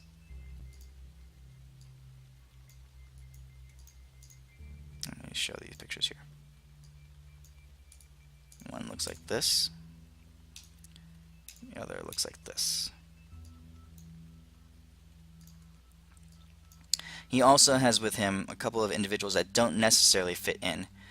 There's a young in the arms of a nursemaid that follows along closely behind the king, a dwarven nursemaid. There's a little dwarven girl, blonde hair. You figure 3, maybe 4 years old. And among the counselors, there's one individual that is smaller in stature than the rest of the dwarves. She's of equal rank along with the rest of the counselors, but there's a brown-haired halfling female there as well. Can you remind me about the information What? that we know about who has Euphemia's stuff? Are we told has Euphemia's stuff? I don't know anything about her. Well, no, didn't Modron tell us something about who had it? He said We someone. actually, you told us that it was a woman and that she was small. That she was a halfling. We got both that information. I think I So told we you. get the halfling part from someone else. Modron said that it is in Vortum, and that she holds it, and that it has awakened already. That's what I told you. As we're being transported, I whisper into Elwyn and Draconic to watch the non-dwarves. I will watch the non-dwarfs. I'll keep a special eye out on that. The halfling lady is the only dwarf. The only non-dwarf. Watch her. Okay. This is what she looks like. 1 second, let me grab her picture. Wasn't the other one? I thought the one with the 2 axles? No, that's a Yeah. dwarf. No, that's a dwarf. That's just a skinny okay. dwarf. Yeah. I thought that was the halfling. She's a fine Skinny dwarf. This is the dwarf. This is the halfling. If I wasn't in a relationship already. She must have really short legs if she's a halfling. Yep. She's very small. Yeah, that doesn't look like a halfling. I'm just imagining her with like a foot long legs. That'd be hilarious. Okay. And you've been wearing silver gauntlets. Not that you can see. He's not even there. Yeah, not that any of you can see. Alright. The king steps up to you, and he peers down at you, Kildrak, Elwyn, and Ashok, sneering. And he says, "You all are special. You all have come to cause trouble in my kingdom." He looks down at you all. He says, "I've heard of you. Magic users.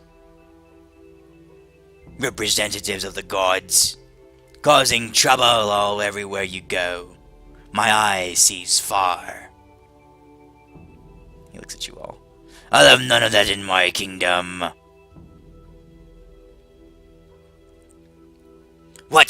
are you here for? Speak the truth, or I have you all slain. We are here to help you in your fight against the demons. And his counselors behind him all chuckle as well. To fight the demons. He laughs. He says, we don't fight the demons. You be foolish. You seen what they done to the elves? Shredded them. Tore them apart, they did. No. Anyone who's fought the demons, the humans, the elves, the halflings, the fucking orcs, they've all been killed, slaughtered, torn apart. We dwarves are above that. We don't fight the demons. Actually, the humans have fought the demons and won. We have killed the Ashen King. His face kind of twitches a little bit. He kind of sniffs around. He says, what's that smell? What's that smell? I smell bullshit. Can I say, this impression reminds me of Donald Trump for some reason.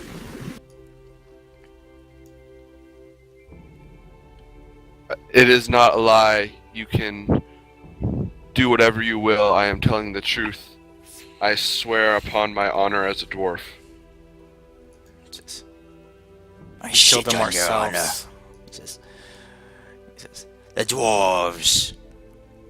We have built our walls.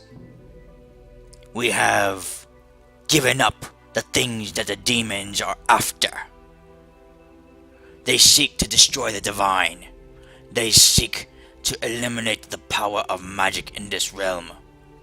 So we have done so, and we remain at peace.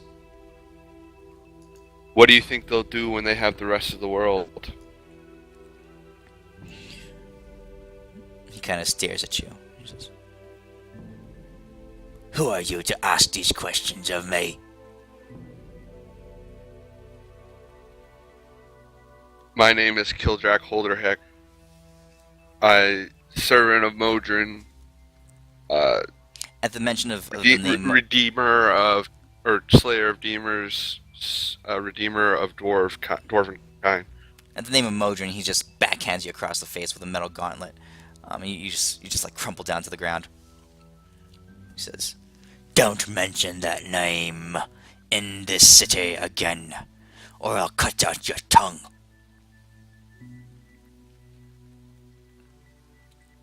He says, "We've done what we've done, and our civilization remains.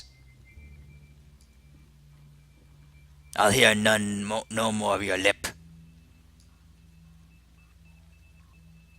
He turns to you all and he says, "Put them on the chopping block. They die on the morrow." He kind of turns around and starts walking away.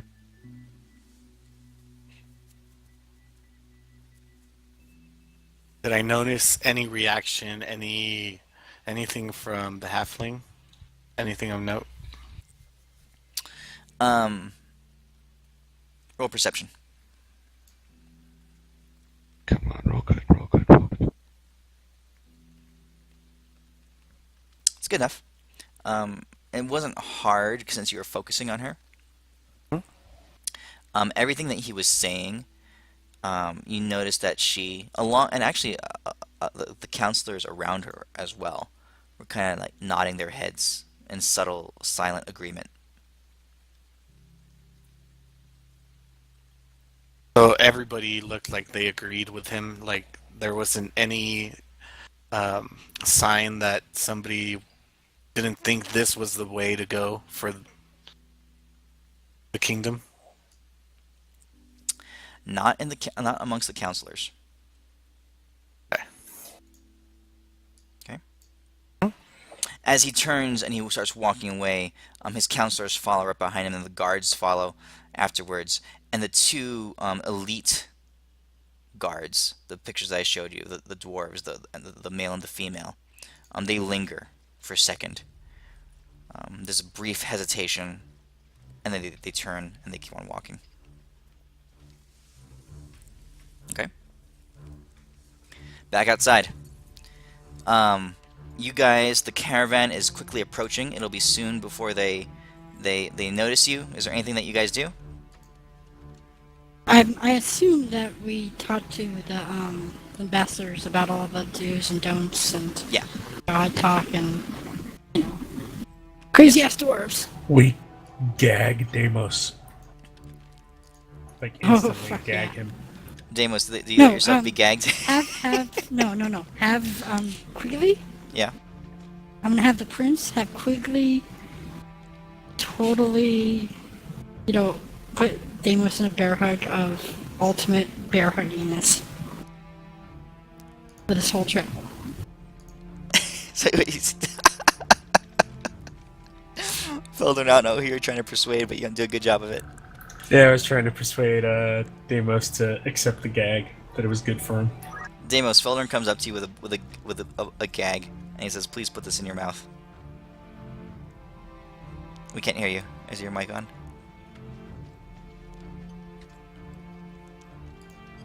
Deimos. He might be AFK. Alright. Quigley's like, "Quigley not make trouble." He looks at Deimos, he says, "Small man not make trouble." And he kind of like stands close to Deimos. At that point, the caravan starts pulling up. You see a number of armed guards, garbed in emerald like plate armor. Their green gems adorning their helms. This caravan has it's a pretty long caravan. There's all sorts of things. There's goods, there's food, there's spices, there's wares. There's a couple prison carts, but mostly this is a supply caravan. The guard up front raises his hand. He says, "Who goes there? What are you doing here on the outskirts of this royal city?" Prince Darius walks up and begins to talk with them, explaining who he is. He introduces himself as Darius Brightlord, firstborn son of Calum the Conqueror, Calorn the Bright, and an heir to the throne of Erelin. He says that they've come to make treaties with the king of the Cragland. There's a little bit of a discussion back and forth. The guard says, he says, "I don't have the authority to accept or deny your treaty,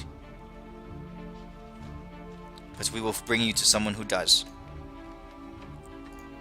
It takes a little while, but the bridge does extend across the cavern, the canyon, and the caravan begins to pass first.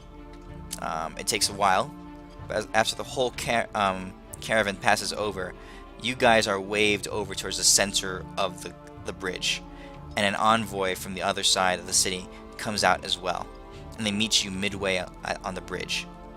There's more discussion with the diplomats, and it goes on for a little while. At one point, Darius comes back to you all, and he kind of like leans over and whispers and says, "The king has very little interest in making dealings with us. He seems paranoid. He seems defensive and closed off. He says that he has sent away our envoys previously, and he has no interest in speaking with us as well. I've implored him. I've implored his ambassador here, and I think I may be able to gain us entry into the very, very outskirts of the city. Definitely not into the inner walls. And simply because of my noble birth. I'm afraid that's all I can acquire for you." Something. Okay. He goes back, and he presses his persuasion, and they agree to station you guys on the very outskirts of the city. All right. So you guys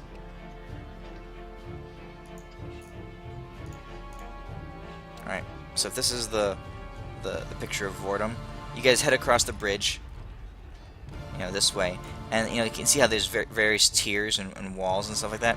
You guys are down here, in the very lowest level of the city.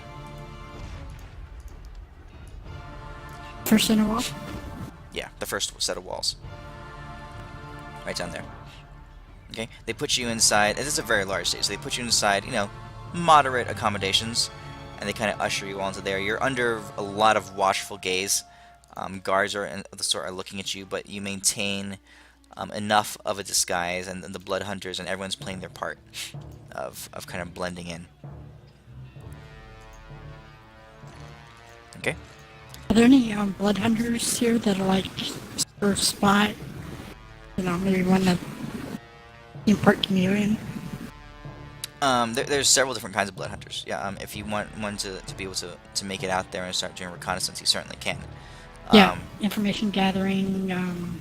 Find out where the jails are, where they keep magical prisoners. Okay. We need the information. Two of them. Karen kind of comes up to you guys, and as you make this request, he nods his head. He says, "Yes, me and Philip over here. We can make our rounds through the city and try to gather information," he says. "Then Carlot will head out in the evening, once the moon rises, and he will be most effective during that time. He does not retain his human form for very long."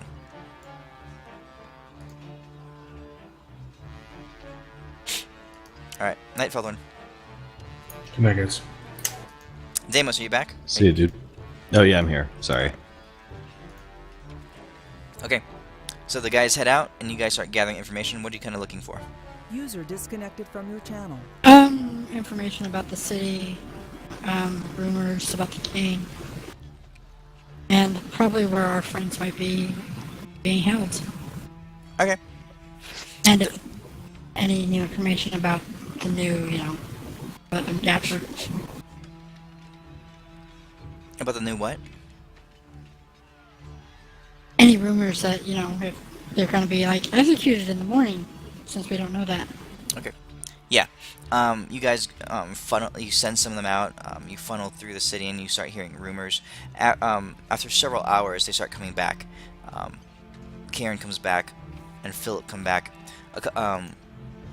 Darius sent a couple of his guards out as well, and they start talking to each other. And you guys are beginning to be able to piece together the story of the city, of what's happening. There are a couple of dungeons.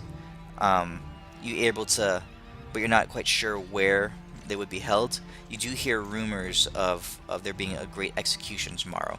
A number of political prisoners and are headed for the chopping block. So you know about that. You don't know if your friends are involved in it or not, or what. As night falls, Carlot goes out, and you glance out the window, and you see him shapeshift, and as he turns into a smallish canine-looking creature, and he heads off. And he's able to get to places where humans are not, sneaking past guard posts and that kind of stuff. And he spends half the night running around the city. He's able to pinpoint for you more specifically where the dungeon is, and going off the scent of some of the possessions that your friends might have had with them. You have some items in your bag that Kildrak and Elwyn had handled before. He's able to obtain their scent, and he kind of narrows it down to what he thinks is their dungeon. So you guys gain enough information to be able to focus that down. So you have an idea of where Kildrak and Elwyn are being held. You know that there's an execution in the morning. As far as rumors around the city go, most and are the... Go on. I was going to say, are any of the ambassadors able to, council members if the king is not going to talk to them? They have an audience with some minor council members tomorrow. Okay. All right. So that's the situation you guys are in. It's in the middle of the night right now. and you have all this information that I've just given you. The basic attitude of the people, a lot of the people are like grudgingly respectful of what the king has done, because he keeps them safe at least. But there's quite a few people who don't appreciate having to give up their worship. They don't have to having to give up magic and having to change dwarven culture so much. So it's mostly split, but the predominant thing is that the king's will in this area is like iron. So no matter what they think, they all fall in line, and they all follow their procedures, their policies. They all obey the rules, and the schedules, and the tight, organized flow of the city life.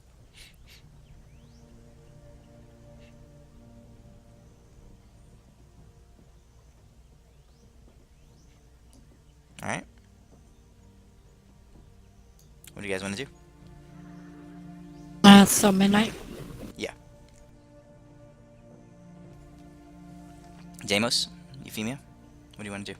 Oh shit. What is the prince and the council members, or not the council? Fuck. Why can't I remember what they're called? The diplomats. Yeah, what do they think? They can. The diplomats are they're only diplomats. They're going to pursue a diplomatic option. The prince is willing to go along with whatever you guys plan. He says that he can act as a diversion, a diplomatic diversion, or whatever. Can I use my magic here? Can I test it? What are you trying to do? I want to just test to see if I can, in secret, You try to cast a couple try cantrips. to cast. Yeah. Yeah. They I want to see if I can cast magic circle to get us out of here. any magical effect you try dissipates instantly. Okay. Great. So if we cause any trouble, we're stuck here. All right. The Karen kind of says, he says, if you're looking for a diversion, if you're looking for chaos, he says, we're capable of that sort of thing. I don't want to cause these people any problems. I don't want to hurt any innocent people. That's why you say no killing.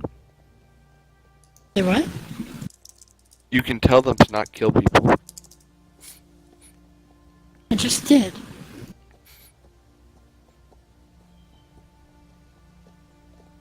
Okay. But that's what I'm asking.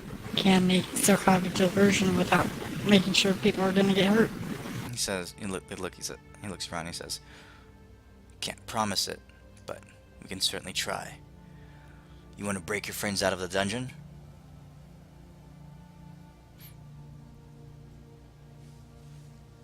He doesn't know Killdragon. Oh, we have multiple missions. We have multiple missions here. But getting them out, I guess, would be the priority, especially if they're going to be executed tomorrow. Okay. Some other rumors that you guys heard as you were walking around. You found out that the king, in his paranoia, has definitely guards and soldiers stationed all throughout the city. But there are the elite of the elite. His commanders, his personal guard. They're called the Sigma. There are 4 of them. The Sigma are basically the king's royal guard, but they're entrusted with a lot more authority and responsibility beyond that. They all have their realms of command, but there are always at least 2 of the Sigma at the king's side at any given moment, all 24/7. They're all extremely powerful and capable warriors. And to become a Sigma, you basically forswear any title, any rights, any kind of name or reputation that you had before, and take only what the king has given you after that point. The first one is Sigma 1, and that's what they go by. User disconnected Just from their your names. channel. Sigma 1, 2, 3, and 4. Sigma 1 is this guy here. His name used to be Tigron Boulder Crest, and he's actually the firstborn blood son of the king. But he has forsworn his name and his title to become the highest ranking Sigma. The second one is named Hoger, or used to be named Hoger anyway. He now goes by the name Sigma 2. He's in command of a lot of the military the external military, basically, the forces that command the borders and the interior of the country. Whereas Sigma 1 is in command of the city's defenses proper. Then there is the third, Sigma 3. Eloise was her former name. She is a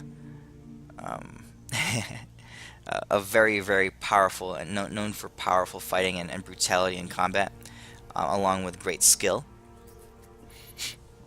She's in charge of the most elite forces and the elite combatants in the Dwarven army. And the last one is Sigma 4. Used to go by the name Craw. He is in charge of dungeons, prisoners, information gathering and extraction, and all things subterfuge and espionage. Okay.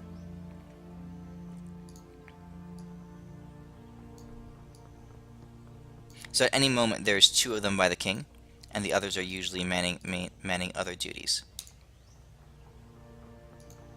And we find all this out at night, or from our Throughout the information day. gatherers? Yeah, the information gathers throughout the day. They bring bits and pieces of what's all around. This is what you guys have pieced together. Okay. So what do you guys want to do? Elwyn and Killjack, you guys can participate in this conversation as well, since you guys are planning as a party. And when you guys communicate with each other later, you can figure it out. I say I go to the prince. I want to know what his opinion is. Darius? No, the dwarven kid that you said is a Sigma 1? Sigma 1, yeah. First I would go see if I can convince him to try to go against his father. Okay. Since his father's quite insane. Good luck with that.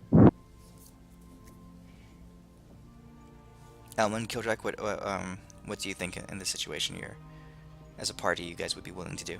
So, do we know anything about Euphemia? No, your characters are stuck in a dungeon. But as far as planning purposes go, since everyone else has gone for the night, what do you guys think should happen?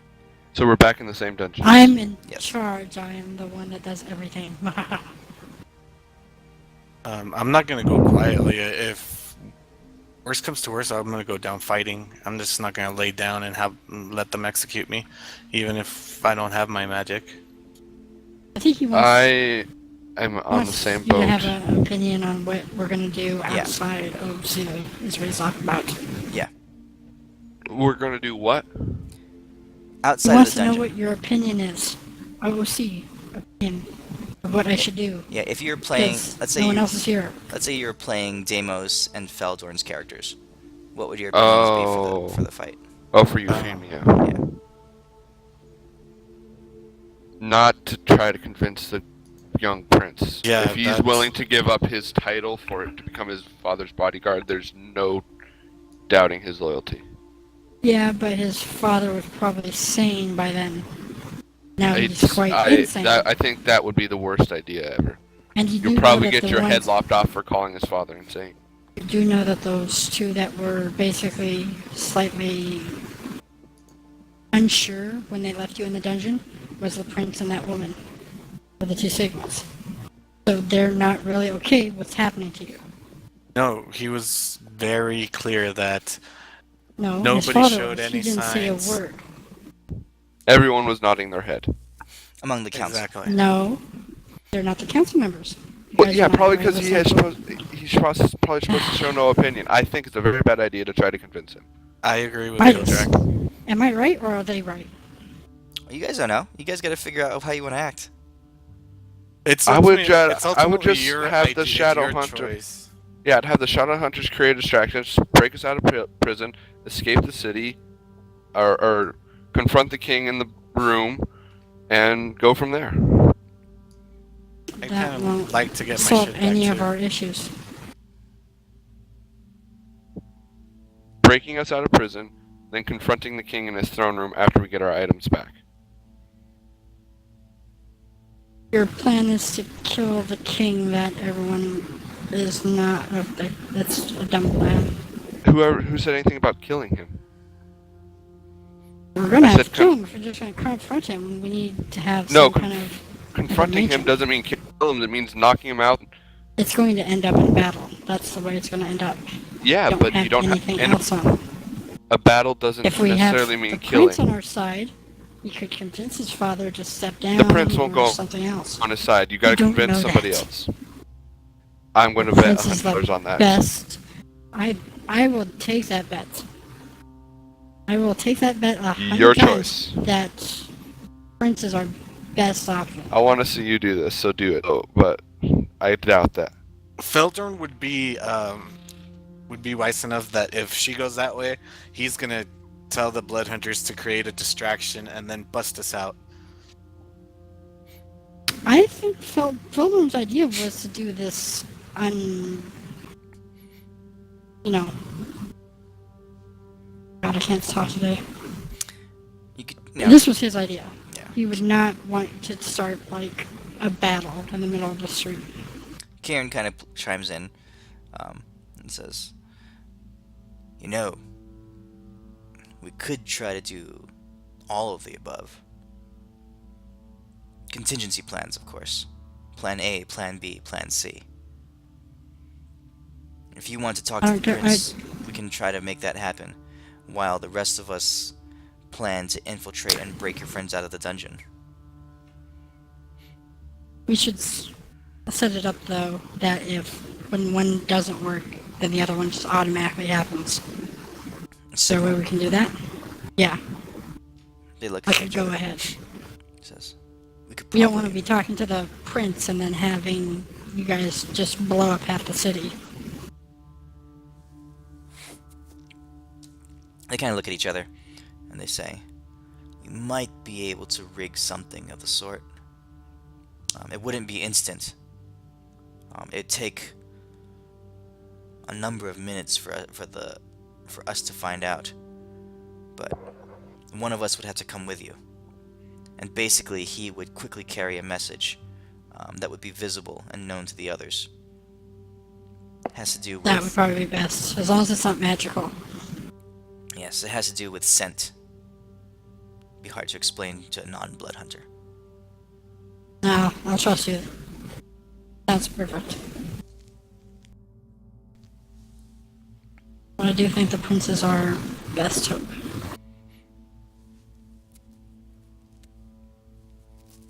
Okay, so Elwyn and Kildrak, if you were playing the other characters, how would you organize the military side of it? What would you try to do? Send the majority of the bloodhounds to cause a distraction on the opposite side of the city. Have someone who can pick locks go to the dungeon with us. Or no, before any of this happens, find where the magic items are. Magic items. Okay. Or at least the legacy items. Okay. And then do that, and then when the distraction goes off, break us out, run to the throne room. Okay. All right. You guys have been unable to find where the magic weapons are. At all? Yeah. They were transported in. They didn't. Okay, so basically, as the shipment came in, here's what you guys know. The dwarves don't necessarily know what legacy items are, and any magical items are unpowered inside the city anyway. So +3 weapons, +2 weapons, and all that kind of stuff. None of it works. So it's just gear. It's staves, it's armor, it's all this stuff, right? And when you guys were shipped in and placed inside the dungeon, right? They took all the stuff that came along with you guys and stored it in another part of the dungeon. Well, wouldn't the Bloodhound be able to, or Blood Warrior be able to sniff those out as well, because they would still have our scent on it? Possibly. Possibly. That's what I'm time. asking they doing. Okay. It's probably in the dungeon, is what he's saying. It's somewhere in the dungeon as well. Oh, in the same dungeon Yeah, It's as close us? to you guys. yeah. He's not Can- able to get super specific, but Do we know that for a fact, though? you're fairly confident. This is assumption. Okay. Well, yeah, that's why I was trying to make sure that the characters didn't make an assumption. Yeah, you're fairly confident that's the case.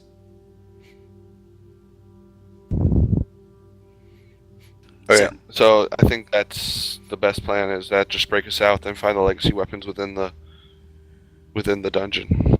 Okay. Storm the throne room. Okay. Yeah, So, I'm gonna be pretty useless in a fight anyway. Oh, when we were in the throne room, how much emeraldine did we notice? you guys were never in the throne room. The king came to the dungeons and he met you in an open area in the dungeons.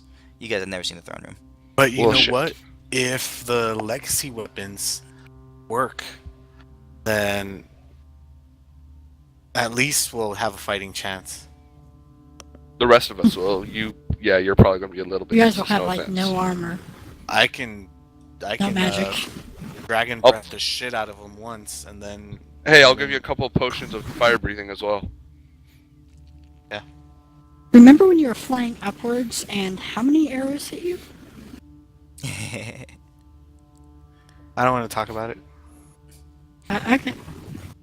Yeah, She does have a fighting point about chance. the armor, though. Hey, all Is you it- need me is to breathe fire on them, and after that, if they take me down, then they take me down. As long as I get that hit. Wow. Question. Mhm. Is there anything we can do to like give them armor, or give us armor? Yeah, you could put on like armor. Plate mail? Well, I'm mail, wondering if, like, after we shields. break out, can we knock a couple guards unconscious? I'm sure there's some take their- cooking pans that you could put like on top of your head and over your genitals. As a I have- as Sorry, go ahead. as a delegation, you guys have some supplies with you that you've brought. If that includes dwarven plate mail, I'm going to be very happy. I'll say Or, that not dwarven, but dwarf-sized plate mail. yeah, I'll say that you guys have brought with you supplies enough that you guys knew that you foresaw that Elwyn and Killjack and Ashok would have needed basic supplies. So you have enough things with you that you could kit yourselves out. Okay. Then, not that Elwyn mean uses blood armors hunters. anyways. I have a 15 armor class without any armor.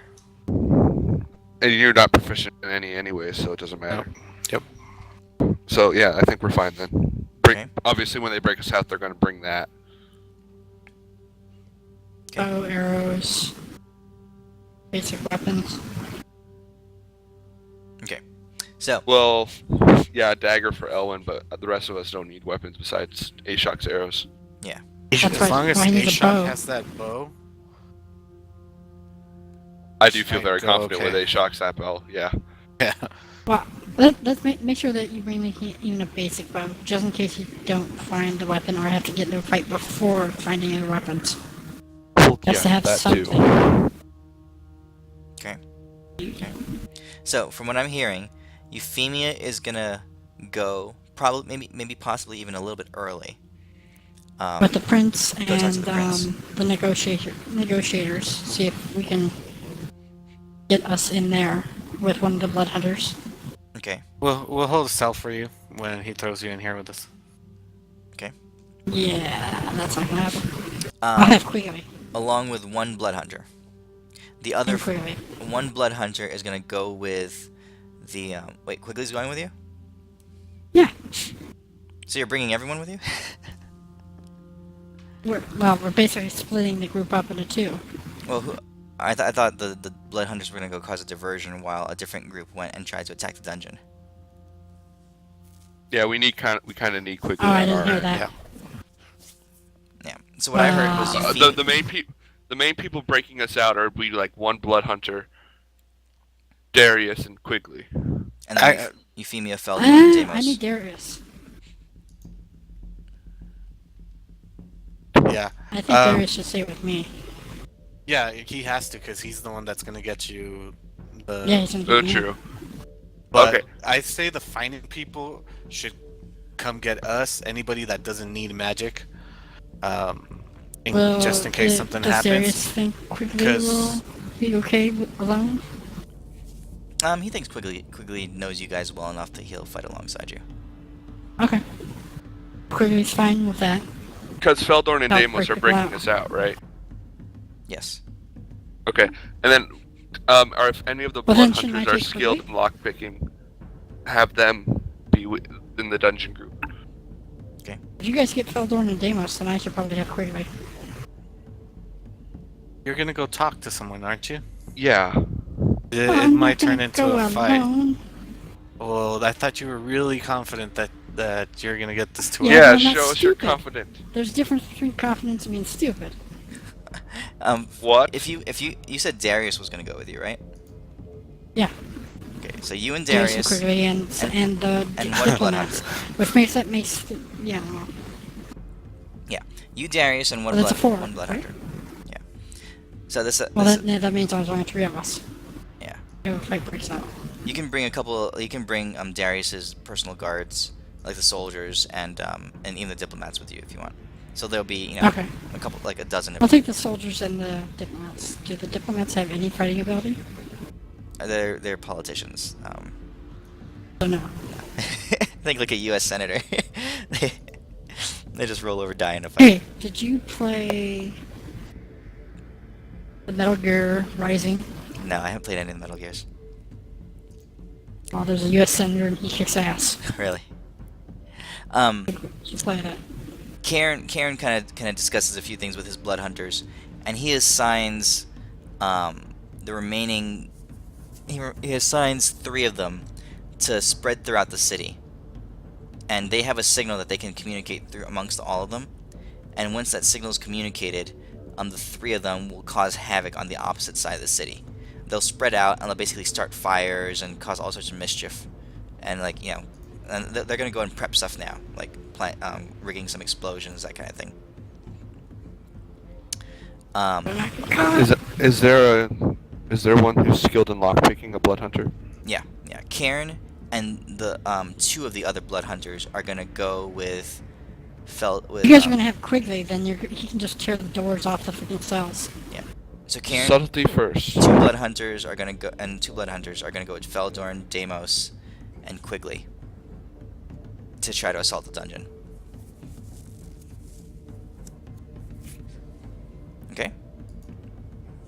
And they're gonna Sounds have the good. signal, a way to get the signal too. Right? They're not just gonna assault it out of nowhere. They basically they're gonna communicate via I guess something Pheromones. almost similar to a pheromone. It's gonna take a while for it to get across the city, but once that particular scent gets in the air, they'll know it. That's their signal. Okay. So if there's The blood hunters dungeon with all of breaking you- group should wait for flames, but details. Yeah. The group of the dungeon would wait for the distractions to happen. Are we still fatigued? The rest of you guys, yeah. The people inside the dungeon are exhausted. 1 level of exhaustion. So you have disadvantage on It hasn't checks. been 8 hours. Oh, they're keeping you exhausted. Oh, I got you. Yeah. Oh, it'll be 2 levels. Well, level 2 exhaustion is brutal. What's level 2 exhaustion? Yeah, I don't know. Didn't you die from that? I think No, level 4 is dead. level 4. So yeah, that's what I meant. You die from exhaustion. Yeah, you can die. Yeah, from you it. can. We'll just say they're keeping us at level 1 and not letting us go any further, right? Yeah, you guys are staying in exhaustion at level 1. Assuming that they're gonna kill you tomorrow, I don't think it matters. Okay, I think all the ducks are in a row. Okay. All right. And all his eggs were counted. All right. All right. Now, whether all my marbles are here, that's up to debate. All right. Would we have at least they're not gotten a there. long rest?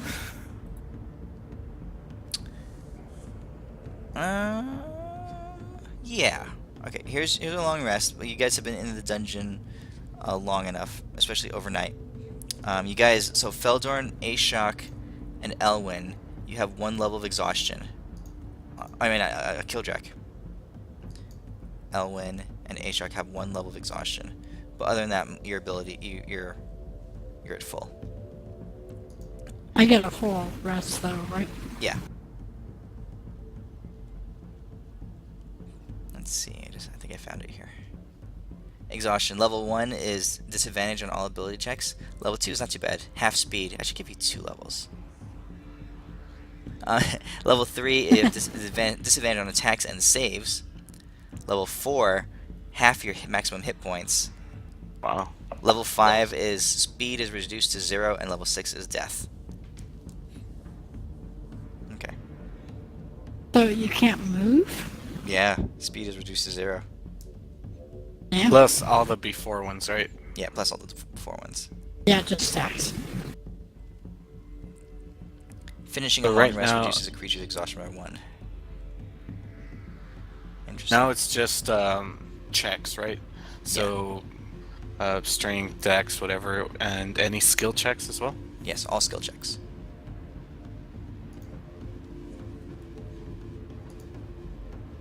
Okay, so for the purposes of tonight, Euphemia, let's go do your conversation with the prince, and then we'll play if there's any action or a prison break or anything. We'll wait for next week when everyone else is here. Okay. Alright.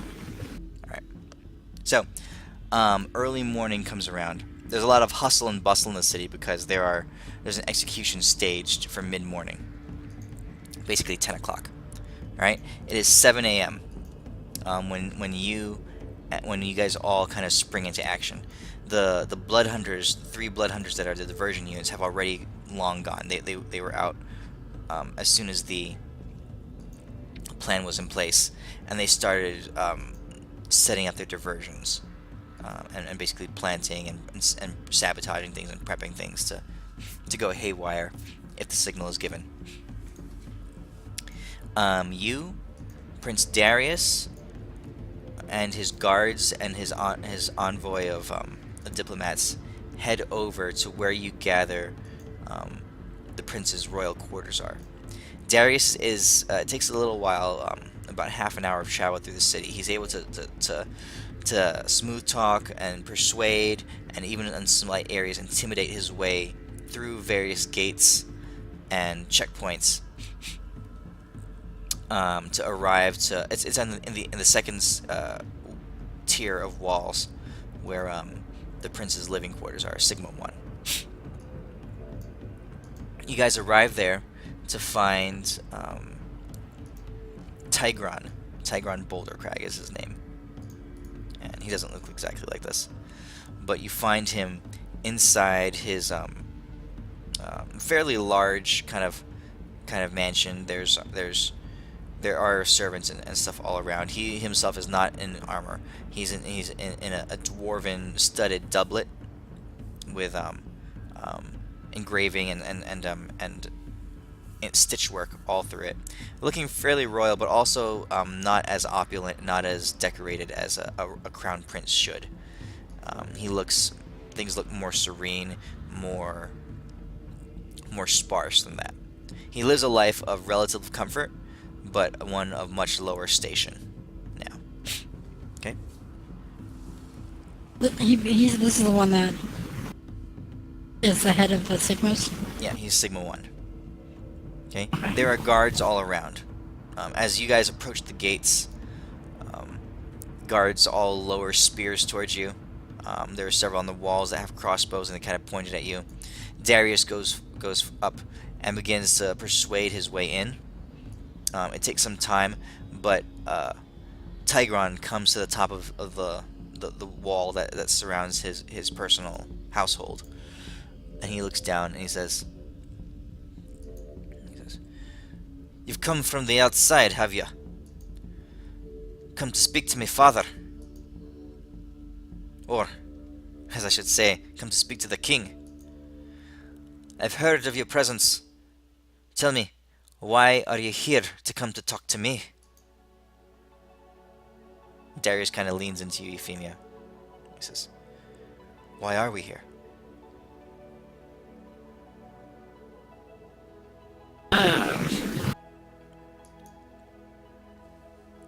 Going to step forward and I look up and say, we wish to speak to you in a more private manner about the situation of the world and the land surrounding this kingdom. He says, what interest have I in what goes on in the world beyond our walls? He says, I am Sigma 1. I am sworn to be the king's right hand, defend him with my life, and to seek the protection of this city. That is where my vows focus me. I have no The interest city, in your news beyond just the like walls. the world is dungeon, or this world is in danger just like this city. Your father is in danger right now. And you say that everything is right in this world? When you mention his father being in danger, he kind of bristles. And his eyes narrow. He says, you say the king is in danger, do you? Danger from whom? From you? There's a woman in this city, I'm not sure who, I'm not sure where she is. But I'm quite sure she has affected your father and the way this kingdom has turned out. His need to remove all magic, to remove the gods. Something else is forcing it onto him. Persuasion check with And it's advantage. changing.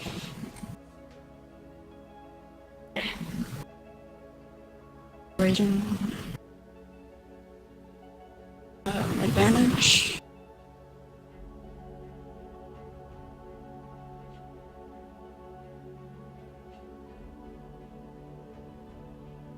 I forgot how to do this. Character sheet, skills page, there you go. I forgot what button it was.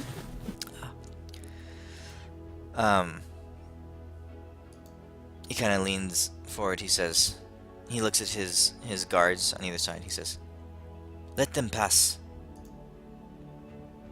Show them into the foyer. And he kind of steps back. The gates swing open slowly with a subtle creak. The guards kind of lift their spears out of the way, and they look at you warily, but they wave you in. All right, you go inside. And you're ushered into his foyer. Some of the servants they make sure to disarm you. So any weapons and stuff, they say, leave at the door. Okay. Okay. Darius leaves his greatsword there as well. The guards leave their spears and their axes and crossbows, and you all walk inside. You leave your sword as well. You walk in, and Tigron Bouldercrest is standing there in his same white stitched doublet, and he kind of points you to a seating area, and says, "Sit. Let us talk, away from prying ears. If you say that the king is being influenced, if you say the king is in danger, that has gained my attention." And he dismisses his servants and guards from the room. Alright, so it's you, it's Darius, it's his diplomats, the guards, the rest of the guards stayed out of the room. So there's 5 of you, there's 3 diplomats, Darius and you, and Tigron. And the Blood Hunter, right? The Blood Hunter, he looks like a normal warrior. He stayed outside with the guards. Ah. So, Tigron pours himself a glass of whiskey, swirls it around a little bit, takes a sip, and says, "Say your piece. How do you claim to come across this knowledge?" What was the name of the dwarven god again? Mojin. The god Modrin spoke to us. You've, within the lands of Krygon. you've spoken to Modron? How is this possible?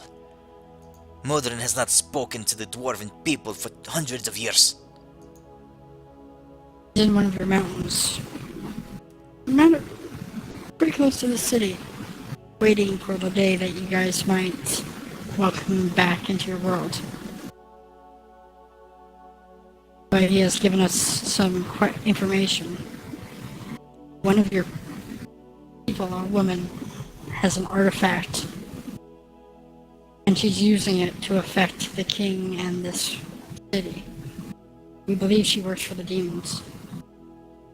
They have pretty done well finding people and influencing, bring ruin to their own village, or their own people.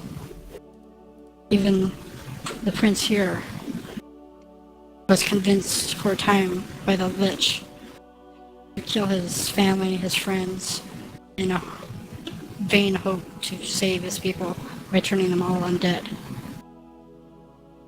When you say that, Darius Right. kind of leans forward and says, "It's true. The powers of these dark forces, these demons, can easily taint the mind and twist what would have been noble purpose into perversion. I have felt it myself. I was under a spell for years.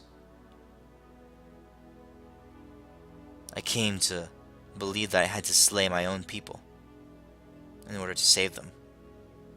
He's kind of ashamed at it.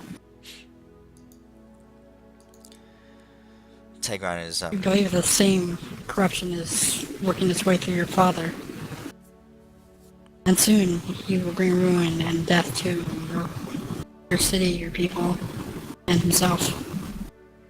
Tigran says, "Our land is different indeed.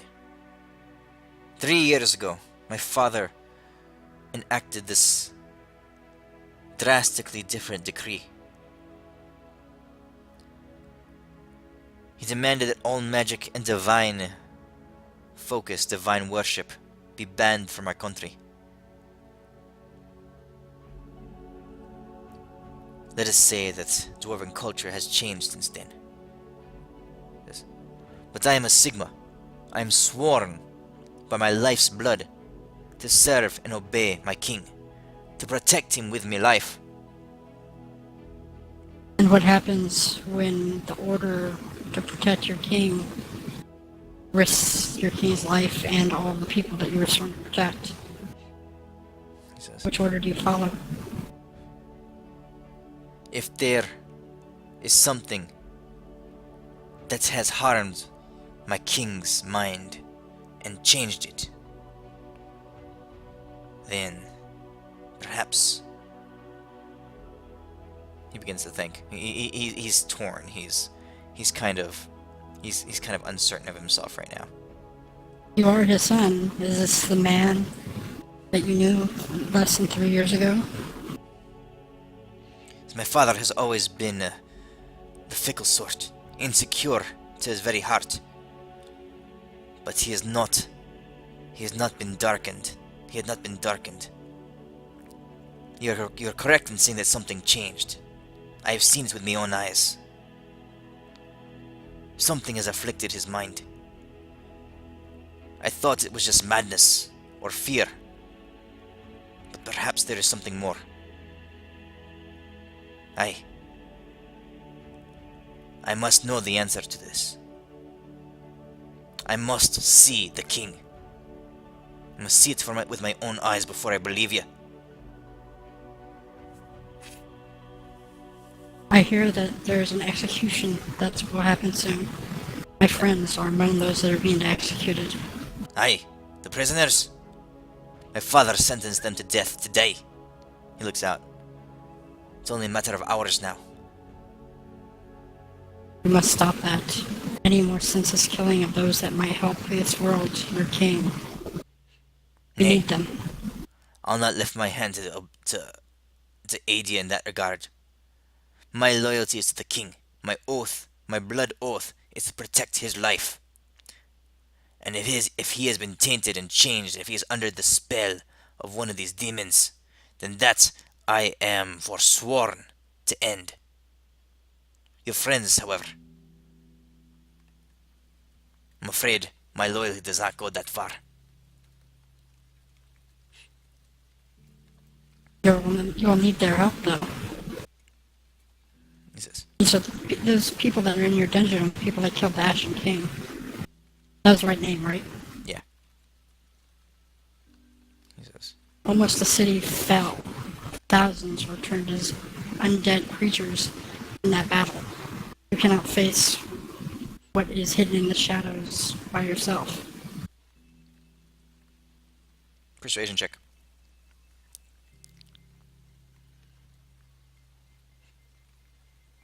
Whoops.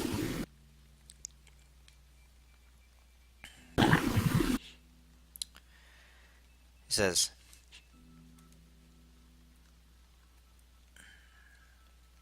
I cannot lift a hand against my king, and I cannot disobey his orders. He says, I'll tell you what you want to know, but I'll not help myself. What do you want to know? That's a good question. What do I want to know? He tells you the location of the armory. He tells you the specific location of your friends, where their cell is and where they will be executed. He tells you the schedule that that it's set to happen. Basically, there's a long line of political prisoners that are part of this execution. So, and I'm going to describe the artifact, the gauntlet, and see if he's seen anyone with it. okay, he says, nah, I have not seen anything that matches that description. Well, it is here. Mordrin has said so. He says, that's the second time you've mentioned the name. Have you really spoken to Modrin himself? One of the prisoners, a dwarf, is a cleric of Mordrin. Paladin. Paladin, whatever. Truly. He is the one that led us to Mordrin to find him.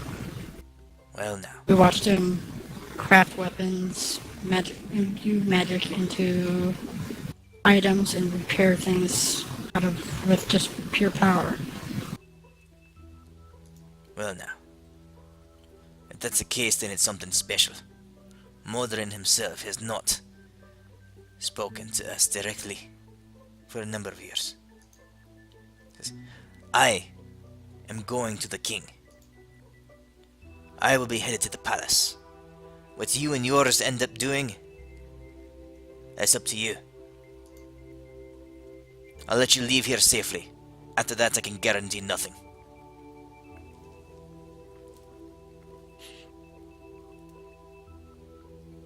Okay, then I guess I'll head and head to the cells. And is the magical items in the cells with the prisoners? It's basically on another level of the dungeon. They're in the deepest underground part of the dungeon. The armory is 2 levels up. I say we go for the magic items as the other people break out the prisoners. Okay.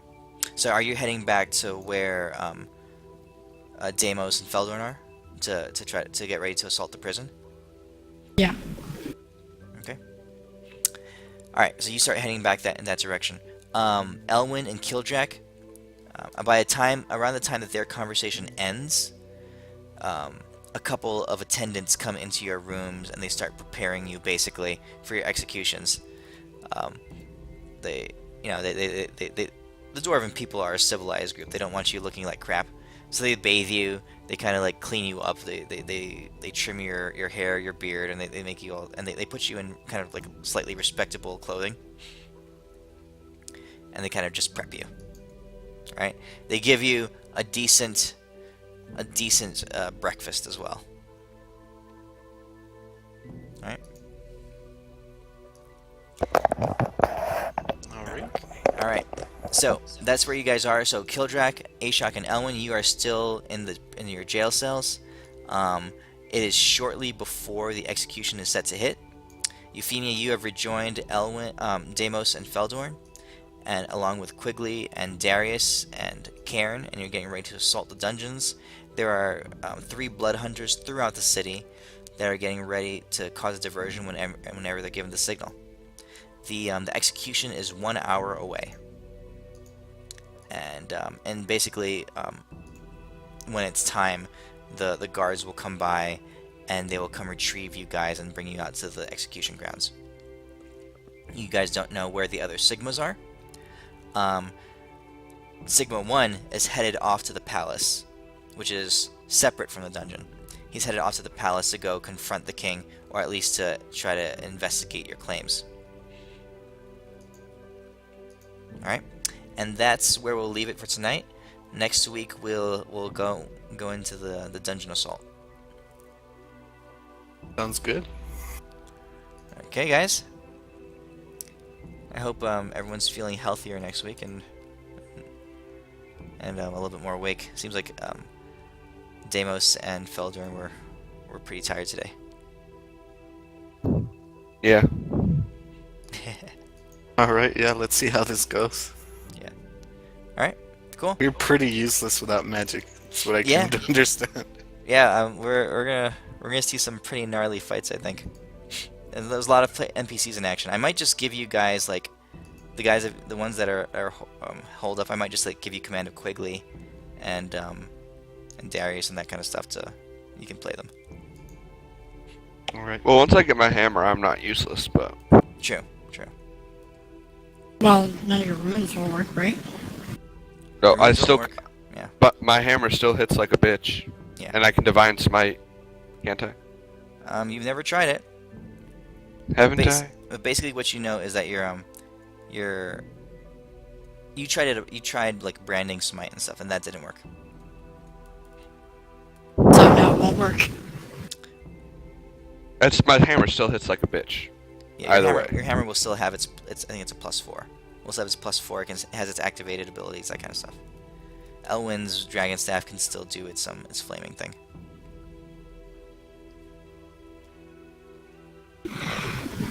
Okay. That'll do it for tonight. Thanks, guys. Did we like start having the game earlier? See you later. You guys want to move the schedule? Push it earlier? Well, it seems like everyone is having to get up earlier and earlier. So we keep losing people. See, We can discuss it. User disconnected from your Alright. channel. I'm open, so whatever. Alright.